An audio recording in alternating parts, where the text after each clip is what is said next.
ஞாயிற்றுக்கிழமையின் காலைகளிலும் நான் பரிசுத்த ஆவியானவர் என்கிற தலைப்பின் கீழே தேவனுடைய வார்த்தையை நான் போதித்துக் கொண்டு வருகிறேன்.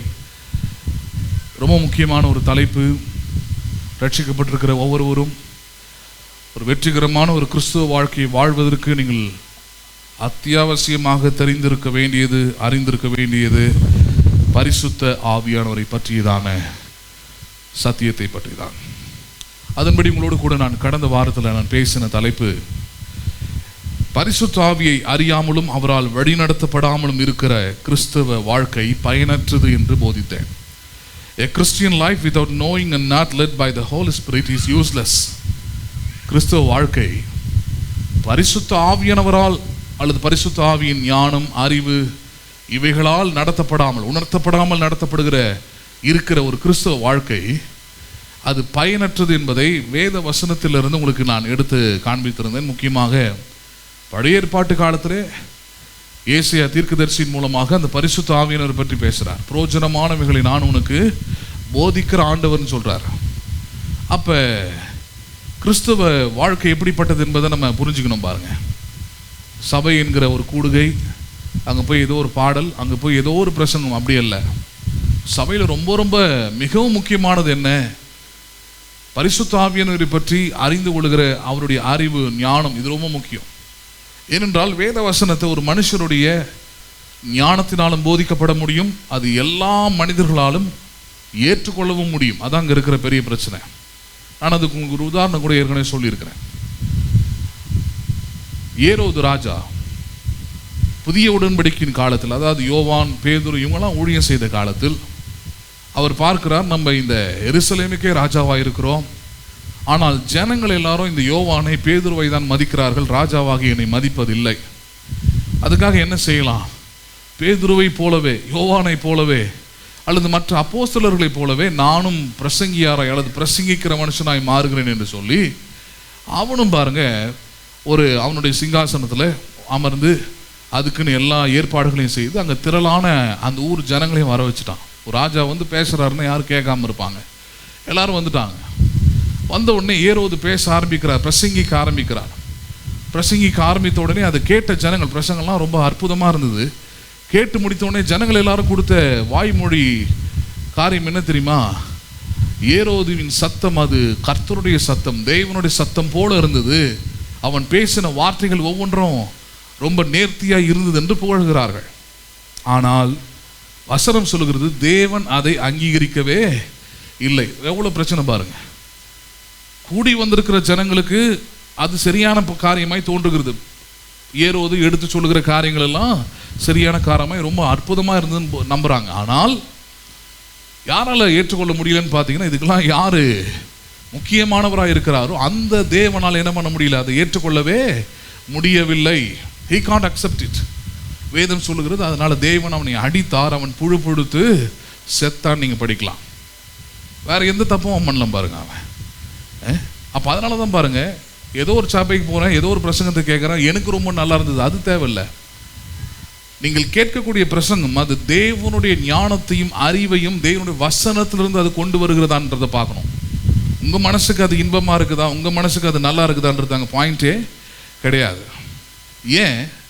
தேவனுடைய வசனத்திலிருந்து அது வரும்போது, அல்லது பரிசுத்த ஆவியானவரே அது பேசும்போது பாருங்க, அது பல காரியங்களை உங்கள் உள்ளத்திலே கிரியை செய்யும், உங்கள் உள்ளத்தில் வேலையை செய்யும். அது என்ன வேலை செய்யும்? இயேசு கிறிஸ்து அதை போதிக்கிறார் இல்லையா? பரிசுத்த ஆவியானவர் உங்கள் இடத்துல அவர் வரும்பொழுது உங்களை சகல சத்தியத்துக்குள்ளும் உங்களை வழிநடத்துறது மட்டுமல்ல, அவர் உங்களை கண்டித்து உணர்த்துவார், ஞானத்தை போதிப்பார், அறிவை போதிப்பார், புத்தியை போதிப்பார். இதெல்லாம் போதிக்கும் போது பாருங்க, இது எல்லாமே உள்ளத்தில் நடக்கக்கூடிய காரியமா இருக்குது. மனதில் நடக்கிற காரியங்கள மனது எதை வேணா நம்பி மகிழ்ச்சி அடையும். ஆனால் உள்ளம் என்பது பாருங்க, அது உள்ளத்தில் பரிசுத்த ஆவியானவர் அந்த சத்தியத்தை எடுத்து சொல்லுகிறதன் மூலமாக, அறிந்து கொள்வதன் மூலமாக தான் அந்த உள்ளம் விசுவாசம் அடைந்து, ஞானம் அடைந்து, அதிலிருந்து ஒரு சமாதானத்தையும் மாறுதலையும் சந்தோஷத்தையும் பெறுகிற உள்ளமாக அது மாறுகிறது. அதுதான் பரிசுத்த ஆவியானவர் பேசுகிற வார்த்தைகள் அல்லது வசனங்கள். சரி, இதன் அடிப்படையிலே தான் நம்ம கடந்த வாரத்தை ஏற்கனவே நான் சொன்ன மாதிரி, பரிசுத்த ஆவியானவரால் நடத்தப்படவில்லை என்றால் அந்த கிறிஸ்தவ வாழ்க்கை எப்படிப்பட்டது? அது பயனற்றது. தங்களை கிறிஸ்தவர்கள் சொல்லலாம், ஆனால் கிறிஸ்தவர்களை உறுதிப்படுத்துவது எது?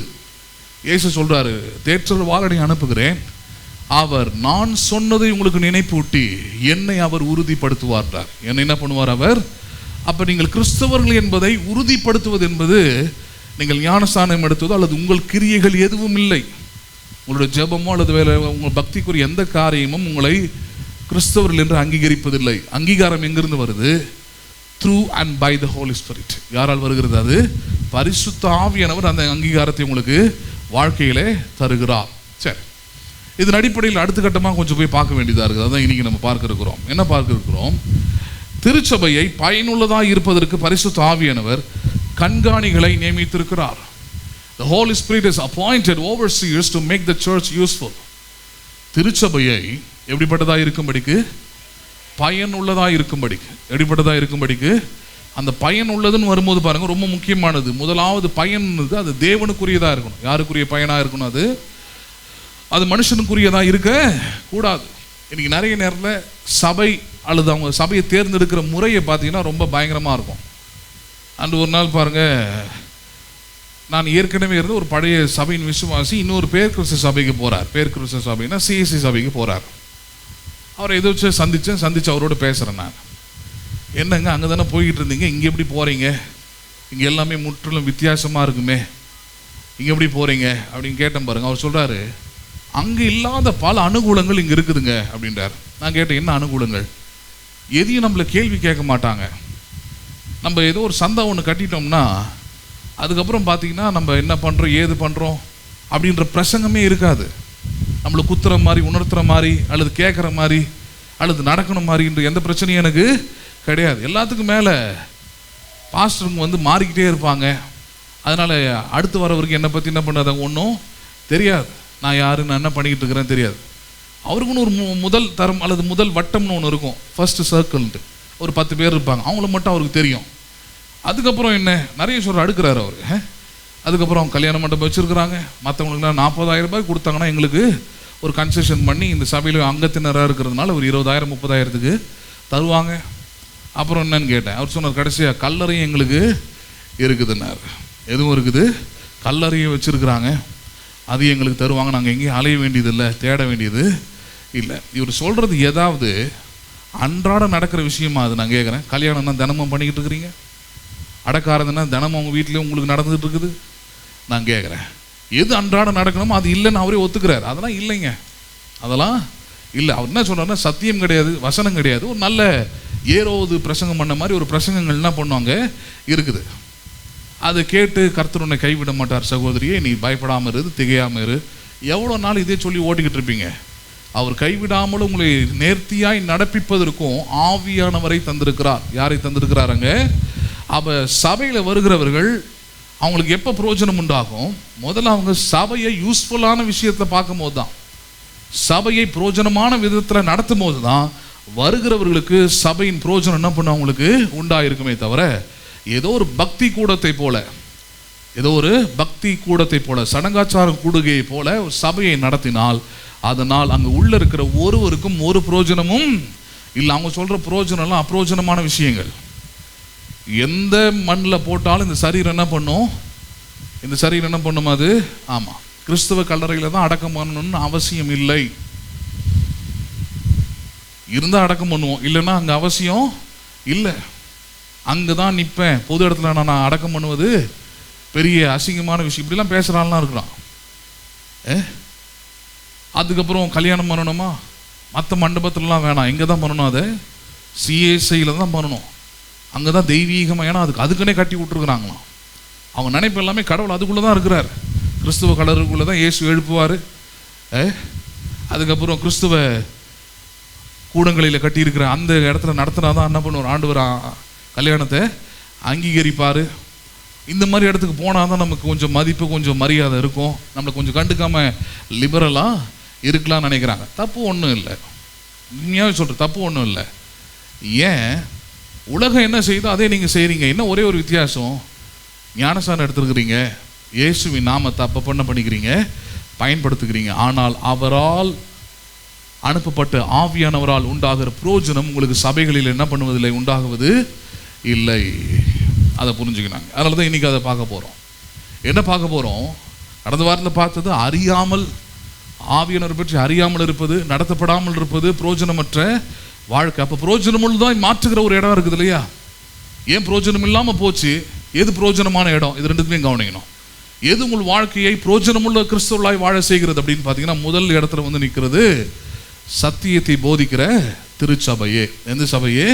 பரிசுத்த ஆவியானவர் எந்த இடத்துல தேவனுடைய வசனத்தை உங்களுக்கு போதிக்கிறாரோ அந்த இடம் தான் உங்களுக்கு புரோஜனத்தை தரும். இல்லைன்னா அது பெரிய கூடுகையாக இருக்கலாம், 1000 பேர், 100 பேர், 200 பேர் இருக்கலாம், ஆவியில் நிறையலாம், பாட்டு பாடலாம், என்ன ஒன்றா பக்தியின் கிரியைகள் நடப்பிக்கப்படலாம். ஆனால் அவைகள் ஒன்று உங்களுக்கு புரோஜனம் இல்லை என்பது தான் இன்றைக்கி நம்ம வசனத்தை கொண்டு நம்ம உறுதி செய்ய போகிறோம். அதனால் நம்ம இன்றைக்கி பார்க்க போகிற தலைப்பு, திருச்சபையை பயனுள்ளதால் இருப்பதற்கு பரிசுத்த ஆவியானவர் கண்காணிகளை நியமித்திருக்கிறான். கண்காணிகள் என்றால் அங்கே போதகர்களை தான் சொல்லுது. சரி, இதை நம்ம பார்க்க போகிறோம். எடுத்துக்கொள்ளலாம். லூக்கா எழுதின சுவிசேஷம் 12வது அதிகாரம். லூக்கா எழுதின சுவிசேஷம் 12வது அதிகாரம் 8 முதல் 10 வசனங்களை நம்ம கவனிக்கலாம்.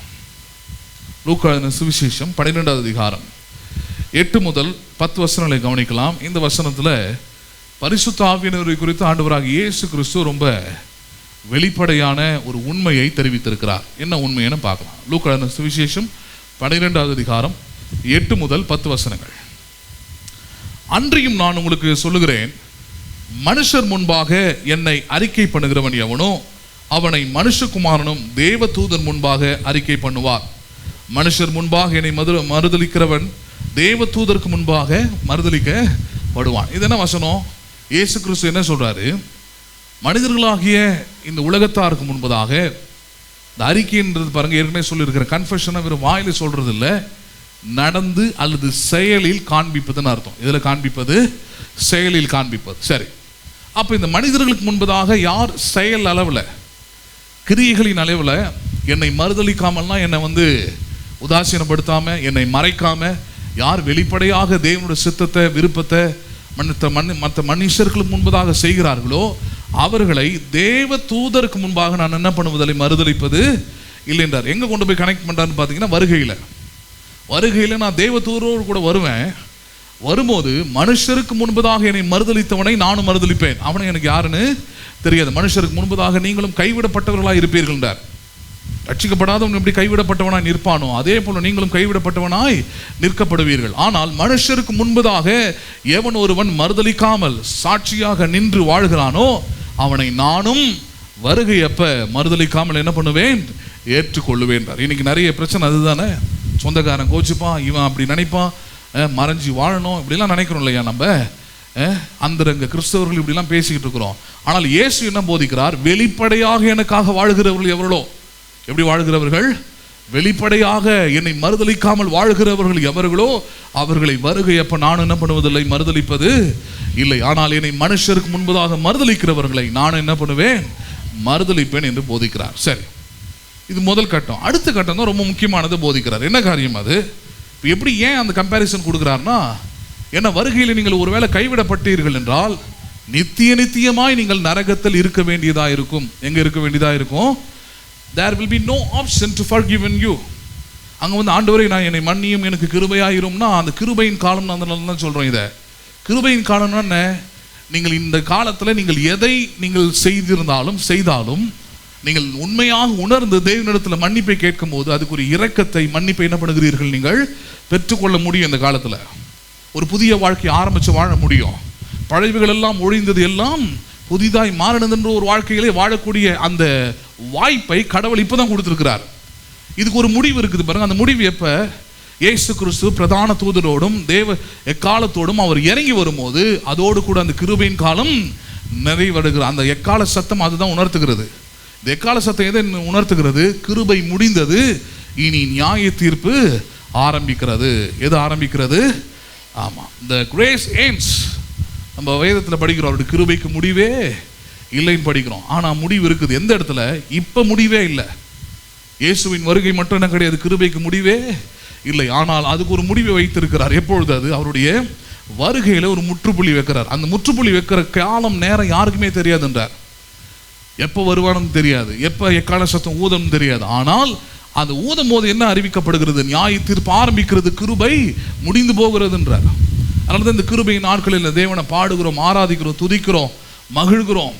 ஏன்னா இப்போ மன்னிக்கிறார், நம்மளை ஏற்றுக்கொள்கிறார். எவ்வளோ தவறு செஞ்சிருந்தாலும் சரி, ஒருவேளை உலகம் மன்னிக்காமல் இருக்கலாம், ஒருவேளை இந்த உலகத்தின் நீதிகள் எதோ ஒன்று சொல்லலாம், அநீதியாக சொல்லலாம். ஆனால் தேவன் நீதி உள்ளவர் மாத்திரமல்ல, கல்வாரி சிலுவையிலே தம்முடைய மகனை ஒப்பு கொடுத்து நம்முடைய பாவங்களுக்குரிய பரிகார பலியாக அவரை வைத்தபடியினாலே நம்முடைய பாவங்கள், அக்கிரமங்கள், நோய்கள், பலவீனங்கள் எல்லாம் இந்த நாடுகளில் என்னப்படுகிறது? மன்னிக்கப்படுகிறது, அகற்றப்படுகிறது, கழுவப்படுகிறது. ஆனால் இது எல்லாத்துக்கும் ஒரு முடிவை தேவன் என்ன பண்ணியிருக்கிறார்? வைத்திருக்கிறார். அது வருகை அப்போ. அந்த வருகை எப்போ பாருங்க, எல்லாரும் உணர்வு அடைஞ்சிருவோம்.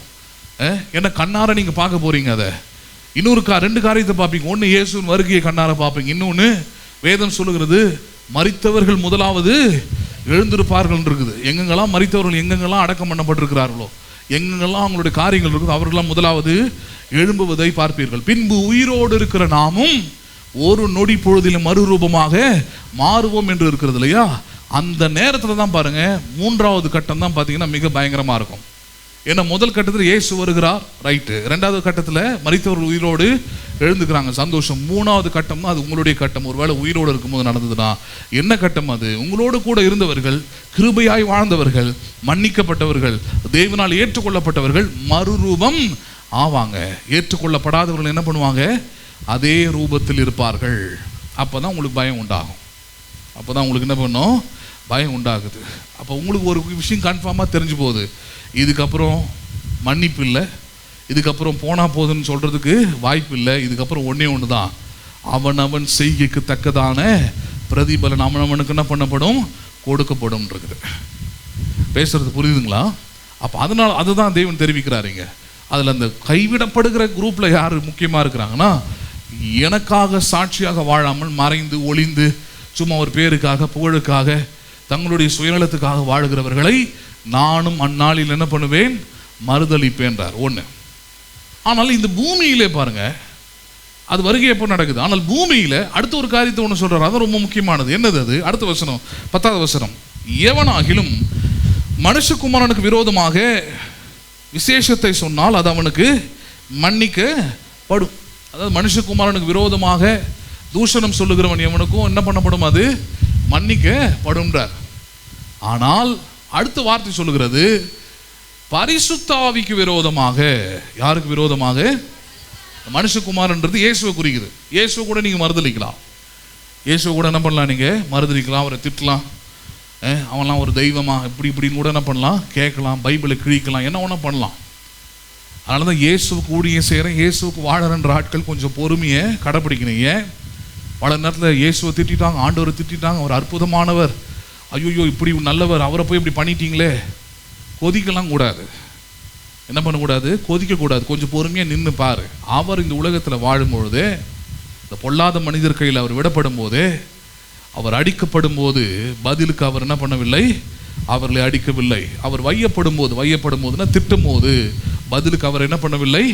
திட்டவில்லை. அடிக்கப்படுகிற ஆடை போல என்ன பண்ணினார்? தன்னை ஒப்பு கொடுத்தார்ன்றது. எப்படி ஒப்பு கொடுத்தாராம் அவர்? அப்போ பல நேரத்தில் அது புரிஞ்சுக்கணும். நம்ம மதவாதிகள் இல்லை. நமக்கு மதத்தை காப்பாற்றணுன்ற அவசியமோ நமக்கு எந்த அவசியமோ இல்லை. நீங்கள் காப்பாற்றி தான் மதம் நிற்க போகிறது இல்லை. கிறிஸ்து அவர் நேற்றும் இன்றும் என்றும் மாறாதவராய் இருக்கிறார். ஹிட்லரையே பார்த்தாச்சு. யாரையே பார்த்தாச்சு? கிறிஸ்துவும். இப்போ இருக்கிற காலகட்டத்தில் அந்த மாதிரி ஒரு ஹிட்லரை உலகம் பார்க்க முடியாது. அப்படி ஒரு சூழ்நிலை இல்லை இப்போ. அப்படிப்பட்ட ஹிட்லரையே சந்தித்த கிறிஸ்துவம் இது. ஆனால் அவனாலே அழிக்க முடியாது. நீரோ மன்னனை சந்திச்சது. கிறிஸ்துவம் யாரை சந்தித்தது? ஹிட்லருக்கு முன்னாடி இன்னொரு ஆள் இருந்தான், நீரோன்னு ஒரு கிங்கு, அரசன். அவன் இன்னும் கொடுமையானவன். அவன் ரொம்ப மோசமான ஒரு ஆள், ரொம்ப மோசமான ஒரு கொலைக்காரன். கிறிஸ்தவர்கள்னாலே சுத்தமாக பிடிக்காது.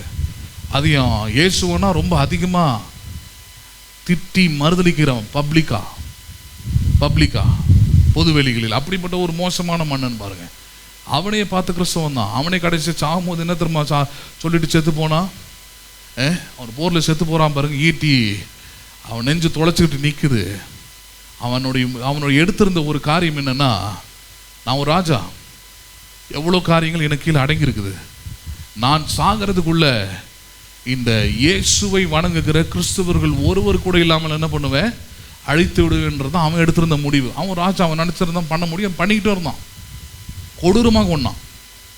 கொடூரமாக ரசித்து கொண்டான். எருமை மாட்டு தோளில் உள்ளே போட்டு ஆளை போட்டு தைச்சி விட்டு தூக்கி வெயிலில் போட்டு விட்டுருவான். வெயிலில் அந்த தோல் என்ன பண்ணும், சுருங்கும், இருங்கும், உள்ள எலும்புகள்லாம் உடைக்கப்பட்டு செத்து போவாங்க. தலைக்கீழ அடித்து தொங்க விடுவான், ரத்தம் சொட்ட சொட்ட செத்து போவாங்க. இப்படிலாம் இந்த மாதிரி கொடூரமாக யாரெல்லாம் இயேசு வணங்குறாங்களோ இப்படிலாம் பண்ணாங்க. இதெல்லாம் பார்த்து ஜனங்க நிறைய பேர் மறுதளிச்சு, ஐயோ வேணாம், உயிர் தான் முக்கியம் அப்படின்னு பின்வாங்கி போனவர்கள் ஏராளம். அப்படிப்பட்ட ஒரு ஆள் தான் பாருங்க, தன்னுடைய மரணத்தின் நிலையில் அவன் சொன்ன காரியம் என்ன, ஸ்டேட்மெண்ட் என்ன தெரியுமா? இயேசுவே நீ தாண்டா ஜெயித்த அப்படின்னு சொன்னார். யார் ஜெயித்தது?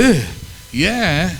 நான் ஒரு ராஜா, நான் ஒரு கட்டளை பிறப்பித்திருக்கிறேன், நான் ஒரு முடிவு எடுத்திருக்கிறேன். என்ன முடிவு? ஒரு கிறிஸ்தவனு கூட இல்லாமல் அழிக்க வேண்டும். ஆனால் அதில் என்னால் ஜெயிக்கவே முடியவில்லை. அதற்கு முன்பதாக நான் மரணத்தை சந்திக்கிறேன். அதனால் இயேசுவே நீ தான் ஜெயித்தாய்.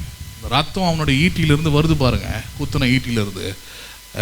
வரலாறு சொல்லுகிறது, அந்த ரத்தத்தை தன் கையில் எடுத்து வானத்தில் தூக்கி எரிஞ்சானா.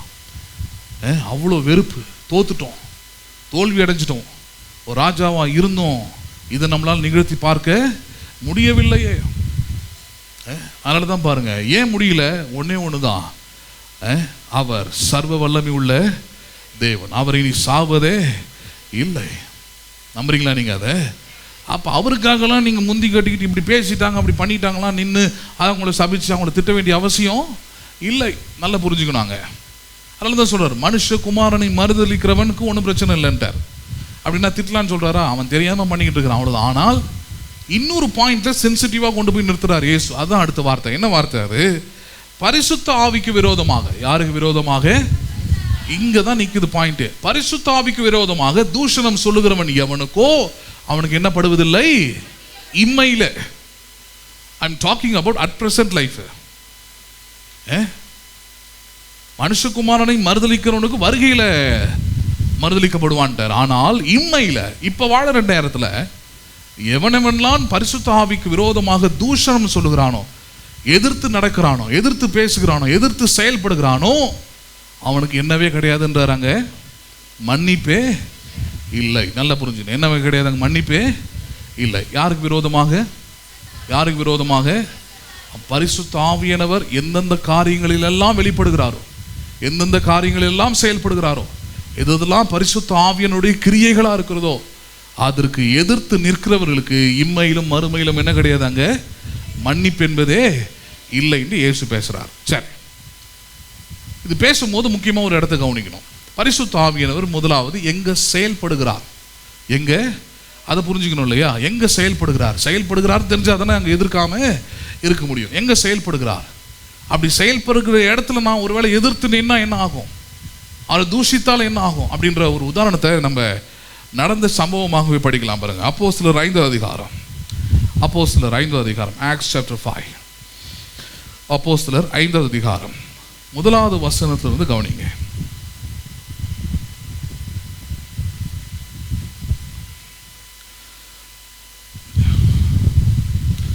அப்போஸ்தலர் 5 1வது வசனத்திலிருந்து, அனனியா என்னும் பேருள்ள ஒருவனும் அவனுடைய மனைவியாக சப்பீராலும் தங்கள் காணியாட்சியை விற்றார்கள். தன் மனைவியை அறிய அவன் கிரயத்திலே ஒரு பங்கை வஞ்சித்து வைத்து ஒரு பங்கை கொண்டு வந்து அப்போஸ்தலருடைய பாதத்திலே வைத்தான். சரி, இந்த முதல் 2 வசனத்தோடைய முன்னுரை என்னன்னு சொல்லிடுறேன். நிறைய பேர் தெரிஞ்சிருக்கும், ஆனால் ஞாபகப்படுத்துறேன். புதிய உடன்படிக்கையின் சபை. புதிய உடன்படிக்கையின் சபைனா இயேசு கிறிஸ்து உயிர்த்தெழுந்து பரிசுத்த ஆவியானவர், வாக்குத்தத்தம் பண்ணப்பட்ட பரிசுத்த ஆவியானவரை பெற்றுக்கொண்டு இருக்கிற ஒரு சபை, ஆதி திருச்சபைன்னு சொல்கிறோம். இந்த ஆதி திருச்சபை நாளுக்கு நாள் வளர்கிற திருச்சபையாக இருக்குது. சபையினாலே அங்கே ஒரு தேவை இருக்கும். சபையினாலே என்ன இருக்காங்க, தேவைகள் இல்லாமல் சபை இருக்க முடியாது. மல்கியா 3வது அதிகாரத்தில் அதனால தான் ஆண்டவர் அங்கே ஒரு பிரமாணத்தை வைக்கிறார். என் ஆலயத்தில் ஆகாரம் உண்டாயிருக்கும்படி உங்கள் தசம பாகங்களை எல்லாம் பண்டக சாலையிலே நீங்கள் கொண்டு வாருங்கள்ன்றார். எங்கே கொண்டு வாருங்கள்? யார் சொன்னது இதை?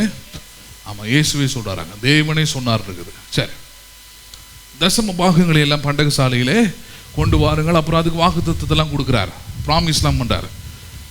சோதித்து பாருங்கள்லாம் சொல்கிறார். வானத்தின் பலகணையிலே திறந்து இடம் கொள்ளாமல் போக மட்டும் நான் ஆசீர்வாதத்தை வருஷிப்பேனோ மாட்டேனோ என்று அதனால் என்னை சோதித்து பாருங்கள்லாம் சொல்கிறார். சரி, அப்படி சொல்லப்பட்ட ஒரு வாக்குத்தத்தத்தின் முதலாவது காரியம் என்ன, ஆரம்பம் என்ன? என் ஆலயத்தில் ஆகாரம் உண்டாயிருக்கும்படி. என்ன உண்டாயிருக்கும்படி. ஆகாரம்னா எதை பேசுகிறாரு? ஏன்னா அது புரியணும் முதல்ல. ஏன்னா இன்றைக்கி நிறைய நேரத்தில் சர்ச்சஸ் அப்படின்னாலே சோறு அப்படின்னு நினைக்கிறாங்க, சாப்பாடு. பல சபைகள் அது ஒரு முக்கியமான ஒரு முன்னெடுத்த வேலையாகவே இருக்குது. இதே காஞ்சிபுரத்தில் பிரபலமான ஒரு பெரிய சபை, ரொம்ப வேகமாய் வளர்ந்து கொண்டு வந்த சபை, நான் சொல்ல முடியும் அழிந்ததுக்கான முதல் காரணம், இன்னைக்கு அதோடைய தன்மையை, அதோடைய மகிமையை, அதோடைய வளர்ச்சியை இழந்ததுக்கான முதல் காரணம் என்னன்னு பார்த்தீங்கன்னா சாப்பாடு. என்னதாங்க? சாப்பாடு. எப்பவுமே சாப்பாடு. அந்த சாப்பாட்டுக்காக அவருடைய நேரம், அவருடைய தாழ்ந்துகள், கிருபைகள் எல்லாத்தையும் கொடுக்க வேண்டியதாக இருந்தது. பாஸ்டர் பிரசங்கத்துக்கு வந்து நிற்பார், நின்னார்னா அவரால் வெறும் சாப்பாடு பற்றி மட்டும்தான் பேச முடியும். நேற்று மார்க்கெட்டுக்கு போனால் தக்காளி வாங்கினேன், இன்றைக்கி தக்காளியில் இது செஞ்சுருக்கிறேன், அது செஞ்சுருக்கிறேன். 12 மணிலேருந்து மதியானம் 1:30-2 மணி வரைக்கும் இதை பற்றி தான் பேசிக்கிட்டு இருப்பார். உட்காந்துருக்கிறவங்க எல்லாருக்கும் ரொம்ப சந்தோஷமாக இருக்கும். 2 மணிக்கு பிரசங்கம் முடிஞ்ச உடனே அல்லேலூயா துதி மகின்னு பாட்டு பாடி முடித்த உடனே எல்லாருக்குன்னா உண்டு, சாப்பாடு உண்டு. ஆனால் அதுக்காக அவர் அந்த ஒரு வாரம் எடுக்கிற பிரயாசம் இருக்குது பாருங்கள். பல முறை இங்கே வந்து அவர் இதே வீட்டில் இங்கே வந்து பேசுனதை நான் பார்த்துருக்குறேன். 1500 ரூபா தரணும், வேறு 700 ரூபா தான் கொடுத்துருக்குறான். மிச்ச பணத்துக்கு எங்கே போய் போகிறதுன்னு தெரில. அங்கே போய் கடன் வாங்கி, இந்த விசுவாசிகிட்ட கடன் வாங்கி, அதை பண்ணி இதை பண்ணி அதை தான் சொல்லிக்கிட்டு இருப்பார். எப்படிலாம் கடன் வாங்கினேன். வாரம் வாரம் சாப்பாடு போட்டு எல்லாருடைய சரீரமும் நல்லா நல்லா ஆயிடுச்சு. யாரும் பசியாக போகிறதே இல்லை, சந்தோஷம். அது ஒரு முதன்மையான வேலையை என்ன பண்ணியாச்சாங்க, வச்சாச்சு. வச்ச உடனே என்ன ஆகிடுது, கூட்டம் எக்கச்சக்கமாக வருது. சாப்பாடு போட்டு பாருங்கன்னா கொச்சன்னு வந்துடும் ஜனங்க. நான் தான் சொல்லுவேன், அந்த மாதிரி வர கூட்டம் வந்து யூஸ்லெஸ் கூட்டம். அது என்ன கூட்டம் அது? ஆமாம், அவங்க பாட்டு வந்து தூங்குவாங்க, அவங்க வசனத்தை கேட்க மாட்டாங்க. அவங்களுக்கு எதிர்காலத்தை குறித்தோ, வருங்காலத்தை குறித்தோ, கடவுளை குறித்த எதை குறித்த தாகமும் அவங்களுக்கு இருக்காது. அவங்கள பொறுத்த வரைக்கும் மதியானம் லஞ்சை முடிச்சுட்டு போயிடணும், அவ்வளோதான். அதனால தான் இயேசு அழகாக ஒரு வார்த்தையை போதித்தார், மனுஷன் அப்பத்தினாலே மாத்திரமல்ல. இதனால் மாத்திரமல்ல, இதை கூட எடுத்துக்கிறாங்க. எதிர் திரும்ப எடுத்துக்கிறாங்க, மாத்திரை போடுறதுல, டாக்டரை பார்க்குறதுல எடுத்துக்கிறாங்க. நீ ஏன் ஒழுங்காக நல்ல சாப்பாடு சாப்பிட்றதில்ல, டாக்டரை பார்க்குறதில்ல, மாத்திரை மருந்து போடுறதில்லன்னா, மனுஷன் அப்பத்தினாலே மாத்திரமல்ல, தேவனோட வார்த்தையினாலே. சரி, தேவனோட வார்த்தை ஏதாவது தெரியுமா உனக்குன்னா அதுவும் தெரியாது. சங்கீதம் 23:91 தவிர வேற ஒன்றும் என்ன பண்ணாது, தெரியாது. மனப்பாடமாக சொல்ல தெரியும், அவ்வளோதான். அதுக்குள்ளே இருக்கிற சத்தியத்தின்படி வாழ தெரியாது. ஏன்னா வாழணுன்னா அதுக்கு ஆவியானவர் அங்கே தேவை. எல்லாம் பெரிய பிரச்சனையாக இருக்குது. பெரிய அதனால தான் கிறிஸ்தவ வாழ்க்கை சோம்பேறிகளுக்கானது அல்ல. கிறிஸ்தவர் வாழ்க்கை யாருக்கானது அல்லது? சும்மா உட்காந்துட்டு ஒரு கும்பிடு போட்டு போகிறதுக்கு கிறிஸ்தவ வாழ்க்கை செட் ஆகாது. உண்மையான கிறிஸ்தவ வாழ்க்கையை வாழணும்னா அது பெரிய பிரயாசம். அவ்வளோதான் போதிக்கிறார். விசுவாசம் என்னும் நல்ல போராட்டத்தை நான் சும்மா கிடையாது, விசுவாசத்தில் நிற்கணும், வாழணும்னா ஒவ்வொரு நாளும் ஒரு விசுவாசத்திற்கான போராட்டம் முன்பதாக இருக்கிறதுன்றார். அப்போ விசுவாசம் என்னும் நல்ல போராட்டத்தை அங்கே போராடுகிற ஒரு வாழ்க்கையை வாழணும்னா அதுக்கு சபைக்கு வரணும், வசனத்தை கேட்கணும், ஆவியானவருடைய ஞானத்தை, அறிவை பெற்றுக்கொள்ளணும். பெற்றுக்கொண்டு வாழ்க்கையில் வாழும்பொழுது, உலகத்தில் வாழும்பொழுது, வேலையில் செய்யும் போது எல்லா இடத்துலையும் இவைகள் என்ன பண்ணணும், வெளிப்படணும். அப்போ அதனால் அப்பத்தினால மாத்திரமல்ல, தேவனுடைய வார்த்தையினாலும், ஒவ்வொரு வார்த்தையினாலும் என்ன பண்ணுவான் அவன், பிழைப்பான்றார். அப்போ உங்களுடைய பிழைப்பு என்பது அல்லது வாழ்வு என்பது, உங்களுடைய விசுவாசம் என்பது, உங்களுடைய தேவனுக்குள்ள வளர்கிற வளர்ச்சி என்பது அது சுயமாய் ஏற்படுத்தப்படவில்லை. எப்படி ஏற்படுத்தப்படவில்லை? அது தானாக நடக்கிற விஷயம் இல்லை. தானாகவே நான் ஸ்பிரிச்சுவலில் வளர்ந்துருவேன், தானாகவே நான் பரலோகத்துக்கு போயிடுவேன், தானாகவே நான் கிறிஸ்துவ வாழ்க்கையை வாழ்ந்துருவேன், சபைன்னு ஒரு கட்டுப்பாடு தேவையில்லை, சபைன்னு ஒரு காரியமே ஒன்று தேவையில்லைன்றது இன்றைக்கி நிறைய பேருடைய எண்ணமாகவும் செயல்பாடாகவும் இருக்குது. இதில் ஆச்சரியம்னா சொல்கிறவன் ஏவன் கவனிக்கிறதே இல்லை. சொல்கிறவன் பாஸ்டரா, சொல்கிறவன் வந்து அறிவுள்ளவனா, சொல்கிறவன் யூடியூப்பில் ஒரு வீடியோ வச்சுன்னு பேசுகிறான், அதை அப்படியே நம்புகிறாங்க. சிலர் பைபிளை படிச்சுட்டு அப்படியே நம்புகிறாங்க. நானே சபைங்க, நான் எங்கேயும் போக வேண்டியது இல்லை அப்படின்றாங்க. ஆனால் ரொம்ப முக்கியமானது என்னது, தேவன் எதை செய்தாலும் அது ஒரு பிரமாணமும் ஒரு கோட்பாடும் அங்கே அடங்கியிருக்கும். என்ன இருக்கும் அங்கே? நேர்த்தியை செய்கிறாருனாலே அங்கே ஒரு பிரமாணம், கோட்பாடு இருக்கும். அப்போ கிறிஸ்துவ வாழ்க்கை என்பது என்ன பிரமாணம், என்ன கோட்பாடு? அதனால தான் பவுல்லாம் போதிக்கிறாரு. நிறைய பேர் சபை கூடி வருதில் என்ன பண்ணிடுறாங்க, விட்டுடுறாங்க. நீங்கள் விட்டுறாதீங்க. ஏன்னா அது முக்கியமான இடம். எது? உங்களுடைய வாழ்க்கையை பிரோஜனமாக மாற்றுவதற்கான ஒரே இடம் இந்த உலகத்தில் என்னது? சபை மட்டும்தான்ன்றார். இது மட்டும்தான். ஆமாம், நீங்கள் நல்லா படிச்சிருக்கலாம், நல்ல வேலையில் இருக்கலாம், கை நிறைய பணம் கூட இருக்கலாம், எல்லாத்துலையும் இன்சூரன்ஸ் எடுத்து வச்சுருக்கலாம், ரொம்ப நேர்த்தியான அறிவோடு கூட இந்த உலகத்தில் வாழலாம், ஆனால் அவைகள் இந்த உலகத்தில் வாழ்வதற்கு போதுமானது இல்லை. ஏதோ ஒன்று உடம்புக்கு ஏதோ சரியில்லை, ஹாஸ்பிட்டலில் போய் படுக்கிறீங்க. எந்த நம்பிக்கையில் படுக்க போகிறீங்க? உங்கள் இன்சூரன்ஸை நம்பியா? இன்சூரன்ஸு பில்லு கட்டும், அவ்வளோதான். ஹாஸ்பிட்டலை நம்பியா? ஹாஸ்பிட்டல் நல்ல ட்ரீட்மெண்ட் கொடுக்கும், ஆனால் சுகத்தை யார் தான் தர முடியும்? அது விசுவாசம் இருந்தால் தான் நடக்கும். இல்லைன்னா போன நீங்கள் வெளியே வரும்போது உயிரற்ற சடலமாக தான் வெளியே வரணும். இன்னும் இல்லைன்னா இன்னொரு 4 வியாதியை 4 நோயை வாங்கிட்டு தான் வெளியே வரணும். தீர்த்துட்டு வர முடியாது, முடிச்சுட்டு வெளியே வர முடியாது. அது யார் தேவைப்படுறாங்க? யார் தேவைப்படுறாங்க? தேவனுடைய வசனம், வாக்குத்தத்தம், விசுவாசம், ஞானம், அறிவு, இது எல்லாமே என்ன பண்ணுதாங்க? தேவைப்படுது. வாழ்க்கையில் வேலை திடீர்னு இழந்துட்டீங்க, வேலை இல்லாமல் போயிடுச்சு, கையில் பைசா இல்லை, சம்பளம் இல்லை, குடும்பத்தை எப்படி நடத்துறது, வாழ்க்கை எப்படி நடத்துறதுன்னு நொடிந்து போயிருக்கிறீங்க. எப்படி வாழ முடியும் இந்த உலகத்தில்? யோசிச்சு பாருங்க. சொந்தக்காரங்க நம்பி எத்தினால் வாழ முடியும்? சொந்தக்காரங்க எத்தினாலும் உங்களுக்கு உதவி செஞ்சுருவாங்க. அப்படி அவங்க உதவி செஞ்சாலும் உங்களுக்கு போதுமானதாக இருக்குமா? இருக்காது. சரி, நீங்களே வேற மற்ற முயற்சிகள் எடுக்கிறீங்க. மற்ற முயற்சிகள் எடுக்கும் போது அவைகள் எல்லாமே என்ன பண்ணுது? தோல்வியிலே போயிட்டு முடியும். அப்போ என்ன பண்ணுறது? அங்கே ஒரு நம்பிக்கை, அங்கே ஒரு விசுவாசம், அங்கே ஒரு தேவனுடைய செயல் அங்கே என்ன பண்ணுது? அங்கே தேவைப்படுது. நீங்கள் நிற்கிறதுக்கு அப்போ அது நிற்கணும், செயல்படணும். நாங்கள் எது தேவையாக இருக்குது? அங்கே திருச்சபை தேவையானதாய் இருக்கிறது. அண்டர்ஸ்டாண்ட் பண்ணுறீங்களா நீங்கள்? அப்போ நான் சொல்ல முடியும் பாருங்க, உங்களுடைய பிறப்பு முதல் இறப்பு வரைக்கும் மட்டுமல்ல, உங்களுடைய பிறப்பு முதல் நித்திய வாழ்க்கை முடிய வரைக்கும் உங்களுக்கு தேவையானது எல்லாவற்றையும் அல்லது பிரயோஜனமுள்ளதாய் மாற்றுவது, உங்கள் வாழ்க்கையே ஒரு நல்ல ஒரு தரமுள்ள வாழ்க்கையை மாற செய்வது எது? திருச்சபையே. எது? திருச்சபை. இதை புரிஞ்சுட்டு தான் பாருங்க, இன்றைக்கும் விசுவாசிகள் நிறைய பேர் சபையில் என்ன பண்ணுறாங்க, இருக்காங்க. இதில் புரியாமல் சிலவங்க இருப்பாங்க. ஏதோ இயேசுவை பிடிச்சிருக்குது, சில பிரமாணங்களை பிடிச்சிருக்குது அப்படின்னு இருக்கிற ஆட்களும் இருப்பாங்க. அல்லது இன்னும் மோசமாயும் இருப்பாங்க. எப்படி? தங்களுடைய ஆதாயத்துக்காக ஏதோ நல்லது நடக்கணும், அது நடக்கணும், இது நடக்கணும் அப்படின்றதுக்காகவும் ஜனங்க இருப்பாங்க. எல்லா கேட்டகரியும் யோசிப்பேன். ஆனால் இங்கு இவங்க பேசக்கூடிய காரியம் என்ன, இங்கே நடக்கிற காரியம் என்ன அப்படின்னு பார்த்தீங்கன்னா, பேதுரு பாஸ்டராக இருக்கிற ஒரு சபையில், ஆதி திருச்சபையில், இந்த ஆதி திருச்சபை மக்கள் சபையின் காரியங்களுக்காக, சபையில் ஆலயத்தில் ஆகாரம் உண்டாயிருக்கும்படியாக அவங்க தசம பாகமெல்லாம் தாண்டி தங்களுக்கு இருந்த நிலத்தை, வீட்டை எல்லாம் விற்று கொண்டு வந்து என்ன பண்ணுறாங்க? அப்போஸ்தலருடைய பாதத்தில் வைக்கிறார்கள். எங்கே வைக்கிறாங்க? அதை இன்றைக்கி இருக்கிற திருச்சபையில் அதை நினச்சி கூட பார்க்க முடியாது. இன்றைக்கி வருகிற திருச்சபையில் போயிட்டு மைக்கு பிடிச்சி அவங்கள எதுக்காக சபைக்கு வரீங்கன்னு கேட்டிங்கன்னா, கண்டிப்பாக அவங்க லிஸ்ட்டில் ஒன்று இருக்கும். நான் ஆசீர்வாதமாக இருக்கணும், தப்பே கிடையாது. நான் வீடை கட்டணும், தப்பே கிடையாது. மாடி மாடியாக கட்டணும், அதுவும் தப்பே கிடையாது. ஆனால் அதோடு முடிஞ்சு போச்சா? ஹலோ, வாங்கிறதுக்கு மட்டும்தான் வந்திருக்கிறியா? எதுக்கு மட்டும்தான் வந்திருக்கிறியா நீ?